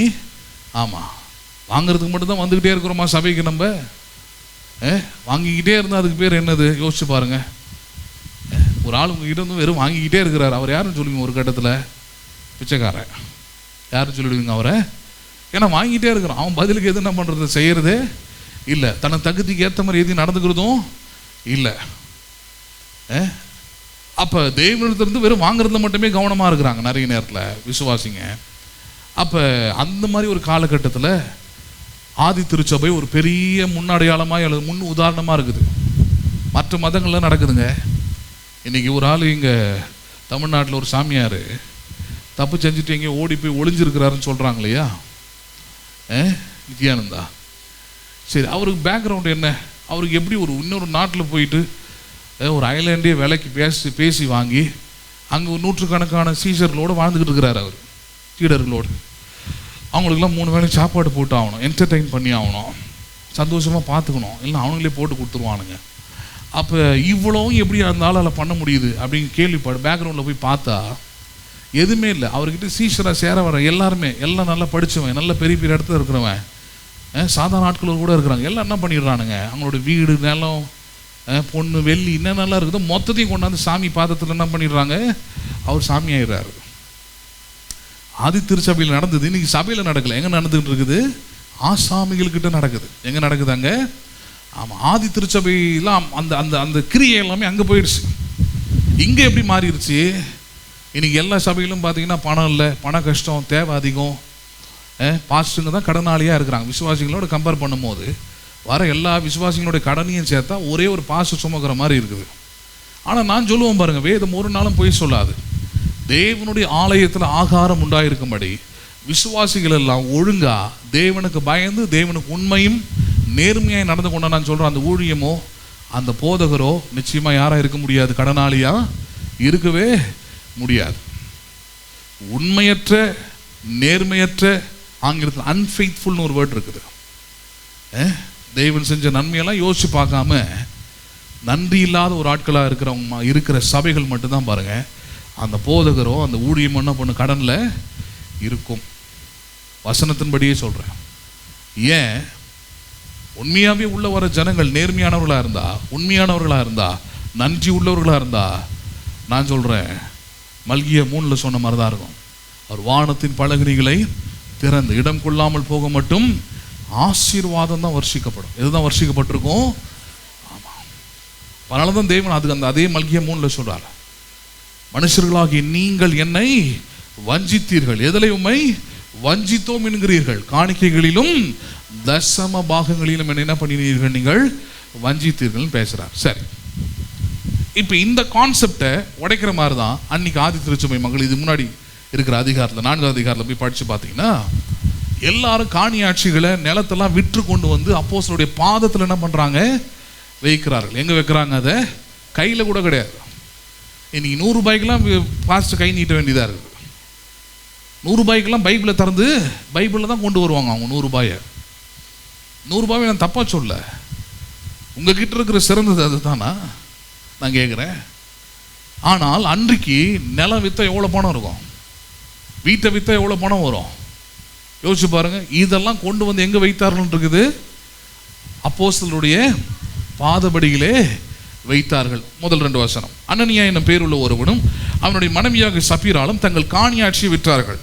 தன் மனைவி அறிய அவன் கிரயத்தில் ஒரு பங்கை விற்று வஞ்சித்து வைத்து ஒரு பங்கை கொண்டு வந்து அப்போஸ்தலருடைய பாதத்திலே வைத்தான். எங்கே வச்சான்? காணிக்கை கொண்டு வந்து. சரி, ஏன்னா காணிக்கை அங்கீகரிக்கிறவரும் அதற்குரிய ஆசீர்வாதத்தை தருகிறவரும் யாராக இருக்கிறாராங்க? தேவனாக இருக்கிறார். யாராக இருக்கிறாராங்க? அந்த மென்டாலிட்டி வரணும், அந்த புரிதல் வரணும். நான் காணிக்கை கொடுப்பது, தசமாக கொடுப்பது என்பது தேவனோட வாக்குத்தத்தத்தை நம்பி தேவனோட ஆசீர்வாதத்தை எதிர்பார்த்து அவர் ஒரு பிரமாணத்தை வச்சிருக்கிறார். அந்த பிரமாணம் என் வாழ்க்கையில் செயல்படணும்னா I have to give offering in the name of Christ. இயேசுவின் நாமத்தினாலும் அவருடைய வாக்குத்தத்தத்தை நம்பி தான் கொடுக்குறாங்க. பாஸ்டுக்காக கொடுக்கறது இல்லை. பாஸ்ட் எவ்வளோ பணம் வச்சிருக்கிறார், என்னென்ன செலவு பண்ணுறாரு, எங்கே போகிறார், எங்கே வர, அது உங்கள் வேலை கிடையாது. பேசுறது புரியுதுங்களா இல்லையா? ஆமாம். அது நிறைய பேருக்கு அந்த ஒரு வேலையை எடுத்துக்கிறாங்க. இருக்கிற வேலையில் அந்த வேலையை அவங்களுக்கு கஷ்டம். பாஸ்ட் எங்கே ஒன்றா போவார், எங்கே ஒன்றா வருவார், என்ன ஒன்றா செய்வார். அவர் பதில் கொடுக்க வேண்டியது அவருடைய எஜமான் கிட்ட தான், உங்ககிட்ட கிடையாது. நீங்கள் உங்களுடைய எல்லா காரியத்திலும் உண்மையாக இருக்கிறீங்களான்னு பாருங்க. அவ்வளோதான் பாயிண்ட்டு. நீங்கள் உண்மையாக இருக்கிறீங்களா பாருங்க, அவ்வளோதான். அப்போ இந்த இடத்துல நடக்கிற சம்பவம் என்ன? எல்லாரும் கொண்டு வந்து கொடுக்குறான். கொடுக்கும் போது இவனும் பார்க்குறான், நம்மளும் என்ன பண்ணுவோம்? கொண்டு வந்து கொடுக்குறோம். நம்மளும் கொண்டு வந்து என்ன பண்ணுறோம்? கொடுக்குறோம் அப்படின்றான். சரி, இது கொடுக்குறோன்னு வரும்போது பாருங்க, ஏற்கனவே சொல்கிறோம், கொடுக்குற காரியம் என்பது அது இருதயத்தை சார்ந்தது. எதை சார்ந்தது? அது உள்ளத்தை சார்ந்தது. இந்த உள்ளத்தில் எழும்புகிற எண்ணங்களை சார்ந்தது, விசுவாசத்தை சார்ந்தது, உங்களுடைய நல்ல செயலை காண்பிக்கிற காரியத்தை சார்ந்ததாக இருக்கிறது இந்த கொடுக்குறதுன்றது. சரி, அப்போ அந்த திருச்சபையில் 2 பேர்னா ஒரு ஹஸ்பண்ட் அண்ட் ஒய்ஃப், ஒரு ஃபேமிலி, ஒரு கப்பல் அப்படி கூட எடுத்துங்க. பிள்ளைகள்லாம் இந்த மாதிரி எதுவும் அதில் இல்லை. ஆனால் ஒரு திருமணமான ஒரு ஆணும் பெண்ணும் இருக்கிறாங்க. பேர் என்னது? அனனியா சப்பீரான் இருக்கு. அனனியானா ஆணுடைய பேர், சப்பீரா என்பது மனைவியோட பேர். சரி, இவங்க 2 பேரும் திருச்சபைக்கு வராங்க. எல்லாம் திருச்சபையில் கொடுக்குறத பார்த்து இவங்களும் கொடுக்கணும்னு எண்ணம் வருது. நம்ம கொடுக்கலாம், நம்மளும் கொஞ்சம் வித்தியாசமாக பார்ப்பாங்க, நினைப்பாங்க. நம்மளும் என்ன பண்ணுவோம்? ஒரு காரியத்தை கொண்டு வந்து கொடுத்த மாதிரி ஒரு ஆக்டிங், கொடுத்த மாதிரி ஒரு பாலிஷிங் பண்ணிவிடுவோம் எல்லாத்தையும் அப்படின்ற அந்த எண்ணத்தோடு கொண்டு வராங்க. கிட்டத்தட்ட சொன்னோம்னா காயின் மாதிரி. யார் மாதிரி? அது காயினுடைய அதே மென்டாலிட்டி, அதே புரிதலோடு கொண்டு வராங்க. அவங்க கொண்டு வரும்போது பழைய ஏற்பாட்டில் நம்ம படிக்கிறோம், காயினையும் அவன் காணிக்கையும் கர்த்தர் என்ன பண்ணவில்லை? அங்கீகரிக்கவில்லை. காயினை கர்த்தர் என்ன பண்ணாராங்க? சபித்தார். அவன் இந்த உலகத்தில் நிலையற்ற அலைகிறவனாய் மாறினான் இருக்குது. ஆனால் அதே காரியம் புதிய உடன்படிக்கையில் இருக்குது. புதிய உடன்படிக்கையில் இவங்க காணிக்கை கொண்டு வரும்போது எப்படி கொண்டு வராங்க? எந்த மென்டாலிட்டியில் கொண்டு வராங்க? இங்கே 2வது வசனத்தை சொல்கிறாரு, கடவுளுக்கு கொடுக்க வேண்டியதை வஞ்சித்து அப்புறம் என்ன பண்ணுறாங்க? மிச்சத்தை கொண்டு வந்து கொடுக்குறாங்க. என்ன பண்ணுறாங்களாம், வேத பிரமாணத்தின்படியே வருவோமே. இந்த தசம பாகம்னா அர்த்தம் என்னன்னு தெரியுமா உங்களுக்கு? தசம பாகம்னா அர்த்தம் என்னது? 10th of 1 அர்த்தம். 10ல் 1. தசம பாகம் சொல்கிறோம் இல்லையா? தசம பாகத்தோடைய உண்மையான விளக்கம் என்ன, மீனிங் என்ன? 10ல் 1. 10ல் 1னா எல்லாருக்குமே தெரியும்னு நினைக்கிறேன். படிக்காத ஆளுங்க கூட புரியும். 10ல் 1, 10 ரூபாய்க்கு 1 ரூபாய், 100 ரூபாய்க்கு 10 ரூபாய். சரி, அதான் கணக்கு. இது தசம பாகத்துடைய அர்த்தம் அல்லது விளக்கம். புதிய உடன்படிக்கையில் வரும்போது அந்த தசமாகத்தை பற்றி, அதே தசமாகத்தை பற்றி பவுல் பேசும்போது எப்படி சொல்கிறாரு? வேற மாதிரி போதிக்கிறார். எப்படி கொடுக்குறாரு? உதாரத்துவமாய் கொடுக்குற நிறுத்தல் தேவன் எப்படி இருக்கிறாராங்க? ஆமாம், வெறும் 10ன்ற லெவலில் நிற்காத. இப்போ உனக்கு வெளிப்பட வேண்டியதுன்னு தெரியுமா? உன்னுடைய உள்ளத்திலிருந்து உதாரத்துவமாய் கொடுப்பது. எப்படி கொடுப்பதாங்க? அதுதான் அங்கே இயேசு அதை தான் செஞ்சு காமிச்சார் இல்லையா? ஆலயத்துக்கு போகிறார், அங்கே காணிக்கை நேரம் வருது. காணிக்கை நேரம் வரும்போது அங்கே ஒரு விதவை ஸ்திரீ, ஒரு அம்மா 2 காசு என்ன பண்ணுது? அந்த அம்மா போடுது. எல்லாரும் போடுறாங்க. போடும்போது இயேசு தம்முடைய சீஷர்களை பார்த்து சொல்கிறாரு, இவங்க எல்லாரையும் காட்டிலும் இந்த ஸ்திரீ என்ன பண்ணிட்டு அதிகமாக போட்டுட்டார். கேட்குறாரு, எதை வச்சு? அவள் போடுறது வெறும் 2 பைசா தானே. அவங்க சொல்கிறாங்க, மற்றவங்களாம் உள்ளதிலிருந்து போட்டார்கள், இவள் உள்ளதையே போட்டு விட்டாள். எதையே போட்டு விட்டாள் அவள் அப்படின்னா, she is faithful with God. தேவனிடத்தில் அவள் எப்படி இருக்கிறா? அவள் உண்மையாக இருக்கிறாள். சரி, அப்போ இதுதான் இங்கே நடக்கிற விஷயம். இவங்க ஃபெய்த்ஃபுல்லாக இல்லை. அது அவனுடைய கிரியை என்ன பண்ணுகிறது? காண்பிக்கிறது. அந்த கிரியை எப்படி காண்பிக்குது? இத்தனைக்கும் அந்த சபை பார்த்தீங்கன்னா வெறும் 100 பேர், 50 பேர், 30 பேர் இருக்கிற சபை இல்லை. ஆதி திருச்சபை இந்த 4வது அதிகாரம் வரைக்கும் படித்து பார்த்தீங்கன்னா இல்லை, கிட்டத்தட்ட குறைஞ்சபட்சம் 10,000 பேர் இருக்கிறாங்க. முதல்ல ஒரு 3,000 பேர் ரட்சிக்கப்படுறாங்க, அதுக்கப்புறம் 5,000 பேர் ரட்சிக்கப்படுறாங்க. அதுக்கப்புறம் வசனம் சொல்லுது, ரட்சிக்கப்படுகிறவர்களை கர்த்தர் அனுதினமும் சபையிலே சேர்த்து கொண்டே வர்தான் இருக்குது. எத்தனை ஆயிரம் இருந்தாங்கன்னு தெரியல, கணக்கின்படி அங்கே 10,000 பேர் மினிமம் இருக்கிறாங்க. 10,000 பேர் இருக்கிற சபையில் அனனியா சப்பீரா கொண்டு வருகிற காணிக்கையை பேதுரு கவனிக்கிறாரு. whether they are faithful or not கவனிக்கிறாரு. இதில் என்னன்னா, முதல்ல அனனியா இந்த காணிக்கை என்ன பண்ணுறாரு? கொண்டு வந்து பேதுருடைய பாதத்தில் அதை வைக்கிறார். இப்போ கவனிக்க ஆரம்பிக்கிறோம். என்ன நடக்குது? 3வது வசனம். பேதுரு அவனை நோக்கி, அனனியாவே, நிலத்தின் கிரயத்தில் ஒரு பங்கை வஞ்சித்து வைத்து. எதில் வஞ்சித்து வைத்து? நிலத்தை வித்து அது கடவுளுக்கு உண்மையாக இருக்க வேண்டிய காரியத்தில் நீ என்ன பண்ணிட்ட? ஒரு பங்கு என்ன பண்ணிட்ட?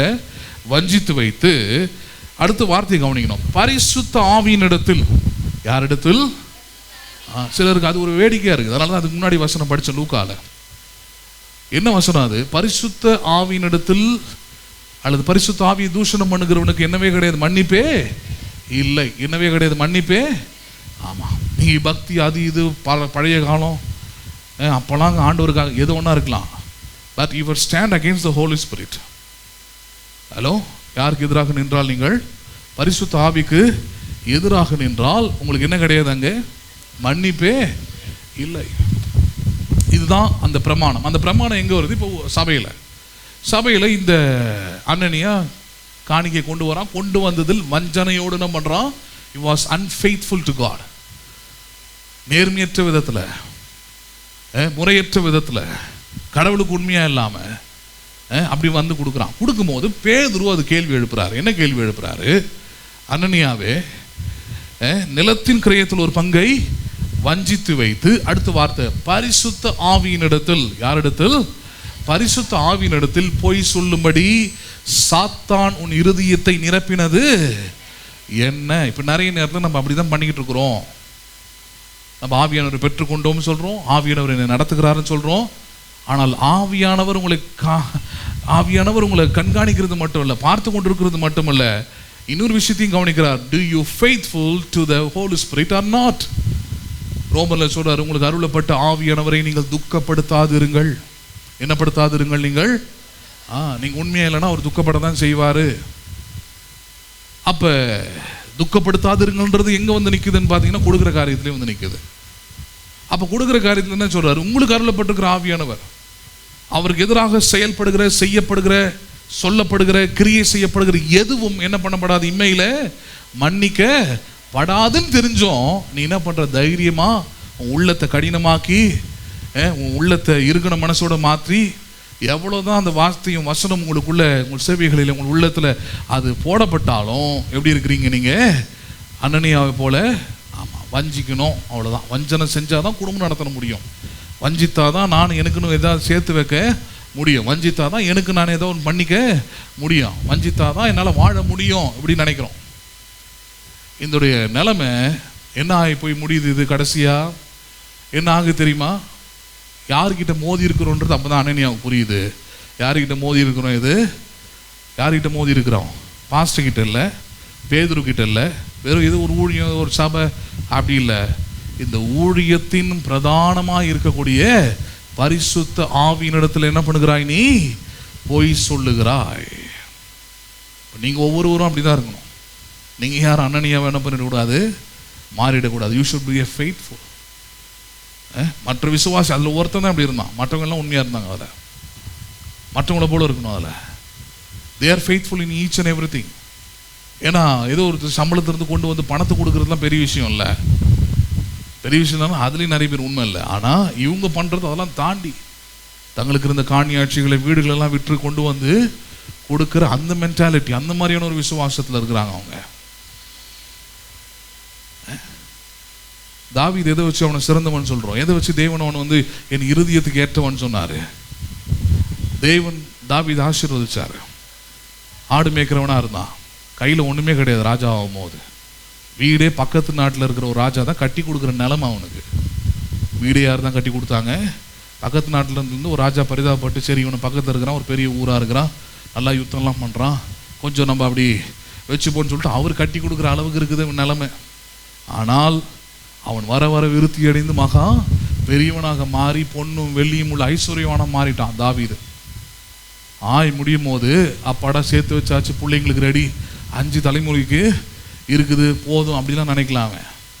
அவன் என்ன தரவன் சொன்னான்? திருப்பி அதை எல்லாத்தையும் கொண்டு வந்து ஆலயத்தில் கொடுத்தான் இருக்குது. எங்கே கொடுத்தான் அவன்? அவன் கொண்டு வந்து கொடுத்துட்டு என்ன தரமா சொன்னான்? இதெல்லாம் உம்முடைய கடத்தில் இருந்து வாங்கி நான் உமக்கே கொடுக்கிறேன், நான் ஏமாத்திரம்ட்டான். இப்போ தெரிதா ஏன் கடவுளுடைய உள்ளத்தில் ஏற்றவன்ட்டு? அப்போ யூ ஷுட் ப்ரூவ். பொருள் ஆசை எனக்குள்ளே இல்லை, பண விஷயத்தில் நான் கடவுள்கிட்ட கரெக்டாக இருக்கிறேன், ஃபெய்த்ஃபுல்லாக இருக்கிறேன், உண்மையாக இருக்கிறேன், எனக்கு கொடுக்கப்பட்ட நேரத்தில் நான் உண்மையாக இருக்கிறேன், எனக்கு கொடுக்கப்பட்ட எல்லா காரியத்திலும் நான் எப்படி இருக்கிறேன்? நான் உண்மையாக இருக்கிறேன்னா நான் சொல்கிறேன், சுத்தம் இருதயம் உள்ள இஸ்ரவேலருக்கு கர்த்தர் எப்படிப்பட்டவராகவே இருக்கிறார்? நல்லவராகவே இருக்கிறார், இனிமேலும் இருப்பார். ஆனால் அங்கே சுத்தம் இல்லைன்னா, ஃபெய்த்ஃபுல்னஸ் இல்லைன்னா, அனனியா மாதிரியான சூழ்நிலையை கண்டிப்பாக ஒரு நாள் நீங்கள் சந்திக்க வேண்டியதாக இருக்கும். சரி, என்ன சூழ்நிலையை அவன் சந்திக்கிறான்? அதுக்கு முதல்ல அவனுக்கு ஒரு காரியத்தை சொல்லிட்டார். பரிசுத்த ஆவியினிடத்தில் பொய் சொன்னாய் ஒன்று. அடுத்தது 4ஆம் வசனம், அதை விற்கும் முன்னே அது உன்னுடையதாக இருக்கவில்லையா? அதை விற்ற பின்பும் அதன் கிரயம் உன் வசத்தில் இருக்கவில்லையா? நீ உன் இருதயத்தில் இப்படிப்பட்ட எண்ணம் கொண்டது என்ன? நீ மனுஷரிடத்தில் அல்ல. நல்லா கவனிக்கணும், யார் இடத்துல அல்ல? பேதுரு அங்கே பாஸ்டர், பேதுருடைய பாதத்தில் தான் கொண்டு வந்து காணிக்க வைக்கிறான். அவனோட பொறுத்த வரைக்கும் பேதுருக்கும் நான் காணிக்க கொடுக்குறேன் அப்படின்றதான் பாயிண்ட்டு. ஆனால் பேதுரு சொல்லுகிறார், நீ மனுஷரிடத்தில் அல்ல, தேவனிடத்தில் பொய் சொன்னாய். யார் இடத்தில் பொய் சொன்னாய்? 3ஆவது வசனத்தில் யார் அந்த தேவன்றது சொல்றார்? பரிசுத்த ஆவியினிடத்தில் பொய் சொல்லும்படி சாத்தான் உன் இருதயத்தை நிரப்பினது என்ன? அவர்தான் உனக்கு தேவன். யார் உனக்கு தேவன்? இப்ப பரிசுத்த ஆவியினவர் தான் உனக்கு தேவன். அவர்கிட்ட நீ உண்மையா இல்லைன்னா கண்டிப்பா அதற்குரிய பிரதிபலனை நீ அடைந்தே தீரணும்ன்றார். சரி, அதனால சபையில இது ஒரு வியாதி பாருங்க, இது மொத்தம் பரவிடும். அதனால இது வந்து உடனே பிடிங்க எடுக்கணும். அதனால அந்த வேலை நடக்குது. பிடிங்க எடுக்கலன்னா என்ன ஆகும்? காயின மாதிரி ஒரு வாழ்க்கை இருக்கும் அவங்களுக்கு, அவ்வளோதான். யாரை போல ஒரு வாழ்க்கை மாறிடும். நான் பார்த்துருக்குறேன் அதெல்லாம். காயின மாதிரி அப்போ நீ கடவுள்கிட்ட உண்மை இல்லாமல் மாறி பாருங்களா, you become less a Cain. காயினோட வாழ்க்கை எப்படி? அவன் சொல்கிறான், ஜனங்கள்லாம் பார்த்தா என்ன உதைப்பாங்க, அடிப்பாங்க, துரத்துவாங்க, அந்த மாதிரி ஒரு வாழ்க்கை. நீ இருட்ட சாபத்தை என்னால் தாங்க முடியாதுன்ற நிலைமைக்கு வந்துட்டான். அதனால தான் சொல்கிறேன், கொஞ்சத்தில் உண்மை உள்ளவனை கர்த்தர் அநேகத்தில் யாராக மாற்றுவார்? அதிபதியாக்குவார். உங்களுக்கு இருக்கிற கொஞ்சத்தில், உங்களுக்கு இருக்கிற காரியத்தில் நீங்கள் கவனமாக இருக்க வேண்டியது எங்கே தெரியுமா? எந்த காரியத்திலும் என் உள்ளத்திலிருந்து, என் இருதயத்திலிருந்து பரிசுத்த ஆவியானவருக்கு விரோதமாக நான் பொய் சொல்லாமல் இருக்க வேண்டும், உண்மையாக நடந்து கொள்ள வேண்டும் என்பதுதான். You should be truthful and faithful to the God who has poured in your hearts, called Holy Spirit. உங்களுக்கு அருளப்பட்டிருக்கிற ஆவியானவருக்கு என்ன பண்ணாதிருங்கள்? நீங்கள் பொய் சொல்லாதிருங்கள். அதுதான் பேதுரு அவனுக்கு சொல்லி கொடுக்குறாரு. உனக்கு அருளப்பட்ட ஆவியானவர் உன் உள்ளத்தில் சாத்தானை அனுமதிச்சு, அவனுடைய எண்ணங்களை அனுமதிச்சு, அவன் விருப்பத்தில் அனுமதிச்சு, உன்னை பொருளாசைக்காரனை மாற்றி ஒரு பங்கை வஞ்சித்து வைத்து, இப்போ அதனால உன்னுடைய நிலைமை என்ன தெரியுமா? அடுத்த வார்த்தை 5ஆவது வசனம், 4ஆம் வசனம் கடைசியில், அதனால நிலைமை என்ன? தேவனிடத்தில் என்ன பண்ணினாய் நீ? பொய் சொன்னாய். யாரிடத்துல பொய் சொன்னாய் நீ? ரொம்ப முக்கியமானது பாருங்க. இன்னைக்கு இருக்கிற ஒவ்வொரு விசுவாசிகளும், எல்லா சபைகளான விசுவாசிகள் தான், விசுவாசிகளும் பொதுவானவர்கள் தான், எல்லா விசுவாசிகளும் சொல்றேன், you should be truth before God. யாருக்கு முன்பதாக உண்மையாக இருங்கள். நீங்கள் தேவன் முன்னாடி உண்மையாக இருந்து பாருங்களேன், எல்லாமே சரியா இருக்கும். எல்லாமே சரியா இருக்கும். உங்கள் வேலை, உங்கள் குடும்பம், உங்களுடைய கையின் வேலை, பிரயாசம், எவ்ரிதிங் வில் பி கரெக்ட். நீங்கள் தேவனிடத்தில் உண்மையாக இருக்கவில்லை என்றால் கண்டிப்பாக எதுலையுமே என்ன பண்ண போகிறதில்ல, சரிப்பட்டு வரப்போகிறது இல்லை. அழுதாலும், ஜெபம் பண்ணாலும், உபவாசம் எடுன்னு சொன்னாலும், முழு இரவு ஜெபத்துக்கு போனாலும், அமாவாசை ஜெபத்தில் போய் உட்காந்து முட்டி போட்டாலும் ஒன்றும் நடக்க போகிறது இல்லை. ஏனென்றால் உங்களை ஆசீர்வதிக்கிறவர், உங்களை உயர்த்துகிறவர், உங்களை இக்கட்டில் உங்களுக்கு உதவி செய்கிற தேவன் எல்லாமே யாரு? தேவனாக தான் இருக்கிறார். யாராக தான் இருக்கிறாரு? அப்போ அவர் ஏற்றுக்கொள்கிற மாதிரியான ஒரு வாழ்க்கை அங்கே உண்டாயிருக்கணும். அதையும் இதையும் பண்ணி மாற்றிட முடியாது. நீங்கள் எதை விதைக்கிறீர்களோ அதையே தான் நீங்கள் அறுப்பீர்கள். நம்புறீங்களா நீங்கள் அதை? அப்போ நீங்கள் எதை விதைக்கணுன்றது கவனிக்கணும். எதை விதைக்கணும்? நன்மையை விதைக்கணும், உண்மையை விதைக்கணும், நன்றி என்ன பண்ணணும்? விதைக்கணும். எங்கிருந்து கடவுள் என்னை எங்கே கொண்டு வந்திருக்கிறாரு? அவருடைய கரத்தால் சம்பாதிக்கிற ஐஸ்வர்யத்தை யாரால் சம்பாதிக்கிறேன் நான்? ஐஸ்வர்யத்தை யாரால் சம்பாதிக்கிறேன் நான்? தேவன் தந்த பலத்தால். ஐஸ்வர்யத்தை சம்பாதிக்க அவரே எனக்கு பலனை கொடுக்கிறவர் வசனம் சொல்லுது. உனக்கு ஜீவனையும் பலனையும் எல்லாத்தையும் கொடுத்துருக்கிறாரா? கொடுத்தது யார் உனக்கு? தேவனாக இருக்கிறார். அவருக்கு என்ன பண்ண? நீ உண்மையாக இரு. இவன் எந்த துணிகரம் பாருங்க. இந்த 2 வேலை தான் விசுவாசிக்கு பொதுவாக செய்வாங்க. வாழ்க்கை கொஞ்சம் நல்லா ஆகி கொஞ்சம் செட்டில்மெண்ட் அது கொஞ்சம் வரும்போது ஓடுவான் சபையை விட்டு. ஏன்னா உள்ளே இருந்தால் எல்லாத்தையும் உண்மையாக இருக்கணும், வாங்கி கட்டிக்கணும். எதுக்கு? வந்த வரைக்கும் வந்தாச்சு, சுருண்ண வரைக்கும் சுருட்டியாச்சு, நம்ம என்ன பண்ணுவோம்? கிளம்புவோம், போயிட்டு மனம் போன போக்கில் வாழ்வோம்னு நினைக்கிறான் விசுவாசி. இல்லைன்னா இருந்துக்கிட்டே ஏமாற்றுவோம். இருந்துக்கிட்டே நம்ம என்ன பண்ணுவோம்? ஏமாற்றுவோம். நான் சொல்கிறேன், தாவீது சொன்ன மாதிரி தான், நீங்கள் எங்கே போனாலும் அவரை நீங்கள் ஏமாற்றவே முடியாது. நம்புறீங்களா? நீங்கள் பாதாளத்திலே படுக்கை போட்டாலும் சரி, அங்கேயும் அவருடைய கரம் உங்களை தேடி வரும் என்றதை மறந்துடாதீங்க. You cannot escape from the God. You can never. Don't try that. முயற்சி பண்ணாதீங்க, தோல்வி அடைவீங்க. நீதிமொழிகள் 5 சொல்லப்பட்ட வார்த்தை அப்படி நிறைவேறும். முடிவிலே உன் மாம்சமும் இரத்தமும் உருவழியும், நீ துக்கிப்பாய், அழுது புலம்புவாய், வேதனைக்குள்ளாவாய். ஏன் வேதனைக்குள்ளானாய்? போதகத்தை வெறுத்ததுனால, போதகத்தை பரியாசம் பண்ணதுனால. இதெல்லாம் எதை காமிக்குது? பரிசுத்த ஆவியானவருக்கு விரோதமாக நிற்கிறது தான் காமிக்குது. I am standing up the Holy Spirit, against the Holy Spirit. என்ன பண்ணிட முடியும்? வரும், பொல்லாத நாட்கள் வரும். அன்னைக்கு புரியும். புரிஞ்சு என்ன பிரச்சனைனா வாய்ப்பில்லை. ஏன்னா it will be never forgiven. நல்லா புரிஞ்சுக்கிடுங்க. ஆவியானவருக்கு விரோதமாக செய்யப்படுகிற எந்த பாவம், யார் வந்து ஜெபம் பண்ணாலும் சரி, எத்தனை போதகர் வந்து ப்ரேயர் பண்ணாலும் சரி, சுகம் உண்டாகாது, வாழ்க்கை உண்டாகாது, வெற்றி உண்டாகாது. ஏன் உண்டாகாது? ஆவியானவருக்கு விரோதமாக செய்யப்படுகிற எந்த தூஷணமும் இம்மையிலும் மறுமையிலும் மன்னிக்கப்படாது. அப்போ அதில் போய் கை வைக்கக்கூடாது. ஹலோ, வீட்டிலலாம் கரண்ட்டில் பார்த்தீங்கன்னா பிரேக்கர்னு ஒன்று இருக்கும். அதோட வேலை என்ன தெரியாமல் உங்கள் கை பட்டுருச்சுன்னா, எர்த்து அங்கே இதுவாச்சுன்னா உடனே என்ன பண்ணோட பிரேக்கர் அங்கே ஆஃப் ஆகிடும். ஆனால் டிரான்ஸ்ஃபார்மில் கை வச்சிங்கன்னா, டிரான்ஸ்ஃபார்மில் பிரேக்கர் இருக்குதா செக் பண்ணி பாருங்க போயிட்டு. அங்கே கை வச்சா நாமும், ஆமாம், எல்லோரும் பொதுவாக பரலோகன்வாங்க. வைக்கிற ஆள் கண்டிப்பாக நரகம். வைக்கிற ஆள் கண்டிப்பாக எங்கே தான் போய் ஆகணும்? ஆமாம், ஏன்னா அது வைக்கக்கூடாத இடம், அது போகக்கூடாத இடம், அது செய்யக்கூடாத இடம். அதே காரியம்தான் இது. என்ன சொல்கிறாரு?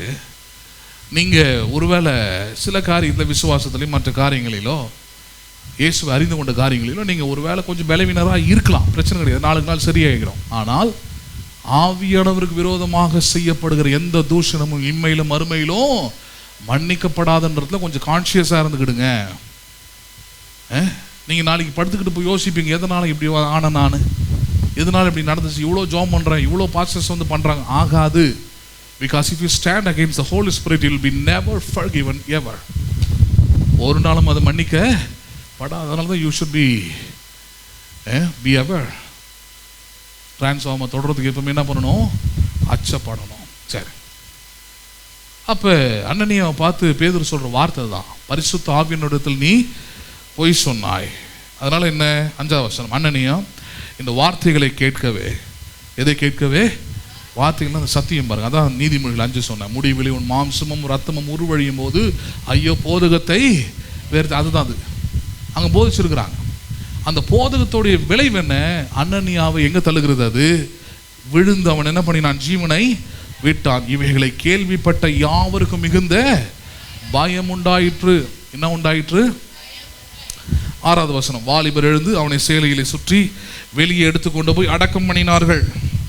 வாலண்டியர்ஸ், சர்ச் வாலண்டியர்ஸ், ஏற்கனவே சிலதெல்லாம் அதெல்லாம் போதிச்சிருக்கிறேன். அடுத்து சர்ச் வாலண்டியர்ஸுக்கு எது வேலை? என்ன வேலை? பெட்டி தூக்குற வேலை. ஹலோ, வாலண்டியர்ஸ்லாம் மேக்ஸிமம் வந்தாங்கன்னா நல்லா பிரியாணியாக போடுறோம். எதுக்கு? பெட்டி தூக்குறதுக்கு தான். என்னைக்காவது எல்லாரும் யாருக்காவது என்ன பண்ணி ஆகணும்? நீங்கள் தூக்கி ஆகணும். அதுக்கு நல்லா சாப்பிட்டு தூக்க முடியும். புரியுதுங்களா இல்லையா? சபையின் வாலிபர்கள் எழுந்து அனனியாவை கொண்டு போய் என்ன பண்ணினார்கள்? அடக்கம் பண்ணினார்கள். சேலையில் சுற்றி கொண்டு போய் என்ன பண்ணிட்டாங்க? அடக்கம் பண்ணிட்டாங்க. சரி, அடுத்தது என்ன? இப்போ கவனிங்க. அடுத்தது 8வது வசனம், பேதுரு மணி 7வது வசனம், ஏறக்குறைய 3 மணி நேரத்துக்கு பின்பு. எத்தனை மணி நேரம்? ஷாப்பிங், கேம்பிளிங் எல்லாம் முடிச்சுட்டு வராங்க. யார்? ஒய்ஃப். காரணம் யாருன்னு புரியுதா உங்களுக்கு? எப்பவுமே பாருங்கள், தப்பு செய்கிற ஆள் பின்னாடி இருப்பான். தப்பு செய்கிற ஆள் எங்கே இருப்பான்? அவன் பின்னாடி இருப்பான். தப்பு செய்ய தூண்டனவன் எப்பவுமே பின்னாடி இருப்பான். தப்பு செஞ்சவனை எப்பவுமே என்ன பண்ணிடுவான்? முன்னாடி தள்ளி விட்டுருவான். நீ முன்னாடி போ, நீ பாஸ்டர்கிட்ட கொடுத்துட்டு அப்படியே பேசிக்கிட்டே அவர்கிட்ட, பாஸ்டர் ரொம்ப கஷ்டம், பாஸ்டர் ரொம்ப கஷ்டத்தில் நான் வந்து என்ன பண்ணுறேன், ஆண்டவருக்குன்ற இப்படி கொடுக்குறேன், ஆண்டு இப்படின்னு ஏதாவது உடான்ஸ் விட்டுக்கிட்டே உட்காந்துரு, நான் என்ன பண்ணுறேன்? பின்னாடியே வந்துடுறேன். இதெல்லாம் விளையாடுற விஷயமே கிடையாது. அதான் சொல்கிறேன், டிரான்ஸ்ஃபார்மில் கையை வைக்கிற தைரியமா வச்சாச்சு. வச்ச பிறகு என்ன ஆகும்? அம்மனி இப்போ பங்கு வஞ்சித்ததுக்கு தனக்காக தான், தன்னுடைய வாழ்க்கைக்காக தான், தனக்கு ஒரு எதிர்காலம் இருக்குதுன்னு நினச்சி தான் பண்ணியிருக்கிறா. யார்? சபீரால். கடவுளை வஞ்சிக்கிறது எதுக்கு? நீங்கள் நேரத்தை வஞ்சிக்கிறது, பணத்தை வஞ்சிக்கிறது, உங்களுடைய சரீரத்தை வஞ்சிக்கிறது, உங்களுடைய பலனை வஞ்சிக்கிறது எல்லாமே எதுக்காக? உங்களுடைய உள்ளத்தின் ஆசைக்காக தான், உங்களுடைய விருப்பத்துக்காக தான், உங்களுடைய சுயநலத்துக்காக தான். அது செய்யும் போது என்ன ஆகுது? அடுத்த கட்டம் 5வது ஒரு பாயிண்ட் வந்து நிற்குது. என்ன ஆகுது? உங்களுக்காக சில காரியங்களை செஞ்சுக்கிறீங்க. செய்யும் போது அது கடவுளுக்கு நன்றி உள்ளதிலிருந்து எடுத்து பண்ணிடுறீங்கன்னா அது கண்டிப்பாக ஒரு பதில் வரும். ஆனால் கொஞ்சம் லேட்டாக வரும். ஒரு 3 மணி நேரம் கழிச்சு வரும். எவ்வளோ மணி நேரம் கழிச்சு வரும்? அது ஒரு 3 மணி நேரம் கழிச்சு வரும். சும்மா இந்த வசனத்தை பேஸ் பண்ணி சொல்கிறேன். எப்படி வருது? 3 மணி நேரம் புருஷனை அடக்கமே பண்ணியாச்சு. அடக்கம் பண்ணி 3 மணி நேரம் கழிச்சு மனைவி சபீரால் என்ன பண்ணுறாங்க? வந்து சேர்றாங்க. சேரும் போது இப்போ அடுத்த கட்டம். பேதுரு எவ்வளோ நக்கலான ஆள் பாருங்க. பேதுரு நியாயப்பிரகாரம் என்ன பண்ணிடணும்? சபீரால் எங்கே போயிருந்த நீ? உன் புருஷன் செத்து போயிட்டான். பொய் சொன்னால், பரிசுத்த ஆவியினருக்கு விரோதமாக பொய் சொன்னால், உள்ளத்தில் பண ஆசை கொண்டவனாக இருந்தான், உண்மை இல்லாதவனாக இருந்தான், நன்றி இல்லாதவனாக இருந்தான், செத்து போயிட்டான். எங்கம்மா போயிருந்த? இப்படி தானே கேட்கணும். பேதுரு எந்த அளவுக்கு நக்கலான ஆளுன்னு பாருங்க. அடுத்த வசனம் 8வது வசனம், பேதுரு அவளை நோக்கி, நிலத்தை இவளுக்கு தான் விற்றீர்களா? நிலத்தை இவ்வளோ தான், புருஷன் செத்தது அடக்கம் பண்ணது எதுவும் வாங்கிட்டு வரல. இப்போ அடுத்து வாய் கலர்றாரு. டைரக்டாக டாக்டர் மாதிரி டைரக்டாக பிரச்சனை எங்கேயும் அங்கே கையை வச்சாச்சு. நிலத்தை இவ்வளோத்துக்கு தான் வித்தியா. இப்போ அடுத்தது அம்மனி எப்படி மாட்டுறாங்க? ஏன்னா வீட்டில் பேசி வச்சுட்டு தான் வருவாங்க. தப்பு செய்கிற ஆளுக்கு பொதுவாக பிளானிங் சொல்லுவாங்க, திட்டம். நான் சொல்கிறேன், நீ போடுற திட்டம், நீ போடுற பிளானிங், நீ பாத்ரூமில் பேசுறது, பெட்ரூமில் பேசுறது, ஹாலில் பேசுறது எல்லாமே யாருக்கு தெரியும்? யாருக்கு தெரியும்? சும்மா தேவன் சொல்லிடாதீங்க. எந்த தேவனுக்கு தெரியும்? பரிசுத்த ஆவியானவருக்கு தெரியும். யாருக்கு தெரியாது? அவருக்கு முன்னாடி தான் போய் சொல்லிக்கிட்டு இருக்கிறோன்றது தெரியல. அதான் பாயிண்ட். இப்போ பிளான்லாம் நல்லா தான் பண்ணீங்க, பிளான்லாம் தான் பண்ணியிருக்கிறீங்க, நல்லா தான் பண்ணீங்க. ஆனால் செய்யக்கூடாதது என்ன பண்ணி வச்சுருக்கிறீங்க? செஞ்சு வச்சுருக்கிறீங்க. சரி, என்ன நிலத்தை இவ்வளோத்துக்கு தான் விற்றீங்களான்னு கேட்குறான். கேட்ட உடனே ஒரு சபையில், புதிய உடன்படிக்கையின் சபையில் இருக்கிற விசுவாசி, ஞானஸ்நானம் எடுத்த விசுவாசி, ரட்சிக்கப்பட்ட விசுவாசி, பரிசுத்த ஆவியானவரை பெற்றுக்கொண்ட ஒரு விசுவாசி வாயிலிருந்து எவ்வளோ சரளமாக, யோசிச்சு கூட இல்லை, நிறுத்தி நிதானமாக கூட இல்லை, சரளமாக போய் பேசுகிறான். எப்படி போய் பேசுகிறா? 8வது வசனம், பேதுரு அவளை நோக்கி, நிலத்தை இவளுக்கு தானே விற்றீர்கள் எனக்கு சொல் என்றால், அவள் ஆம் இவளுக்கு தான்.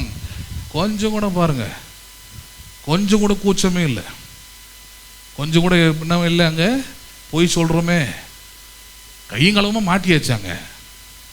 அவங்கள பொறுத்தவரைக்கும் என்னென்னா, பாஸ்ட்டு கிட்ட தானே அளந்து விடுவோம். அவர் ஆராய்ஞ்சா பார்க்க போகிறாரு. அதான் மறுபடியும் சொல்கிறேன், நான் எல்லா மனுஷர்களைப் போல அறிவும் ஞானம் உள்ளவன் தான், ஆனால் தேவன் அல்ல. ஆனால் ஒரு விஷயத்தை கவனிக்கணும், நான் ஊழியம் செய்வது யார் இடத்துல?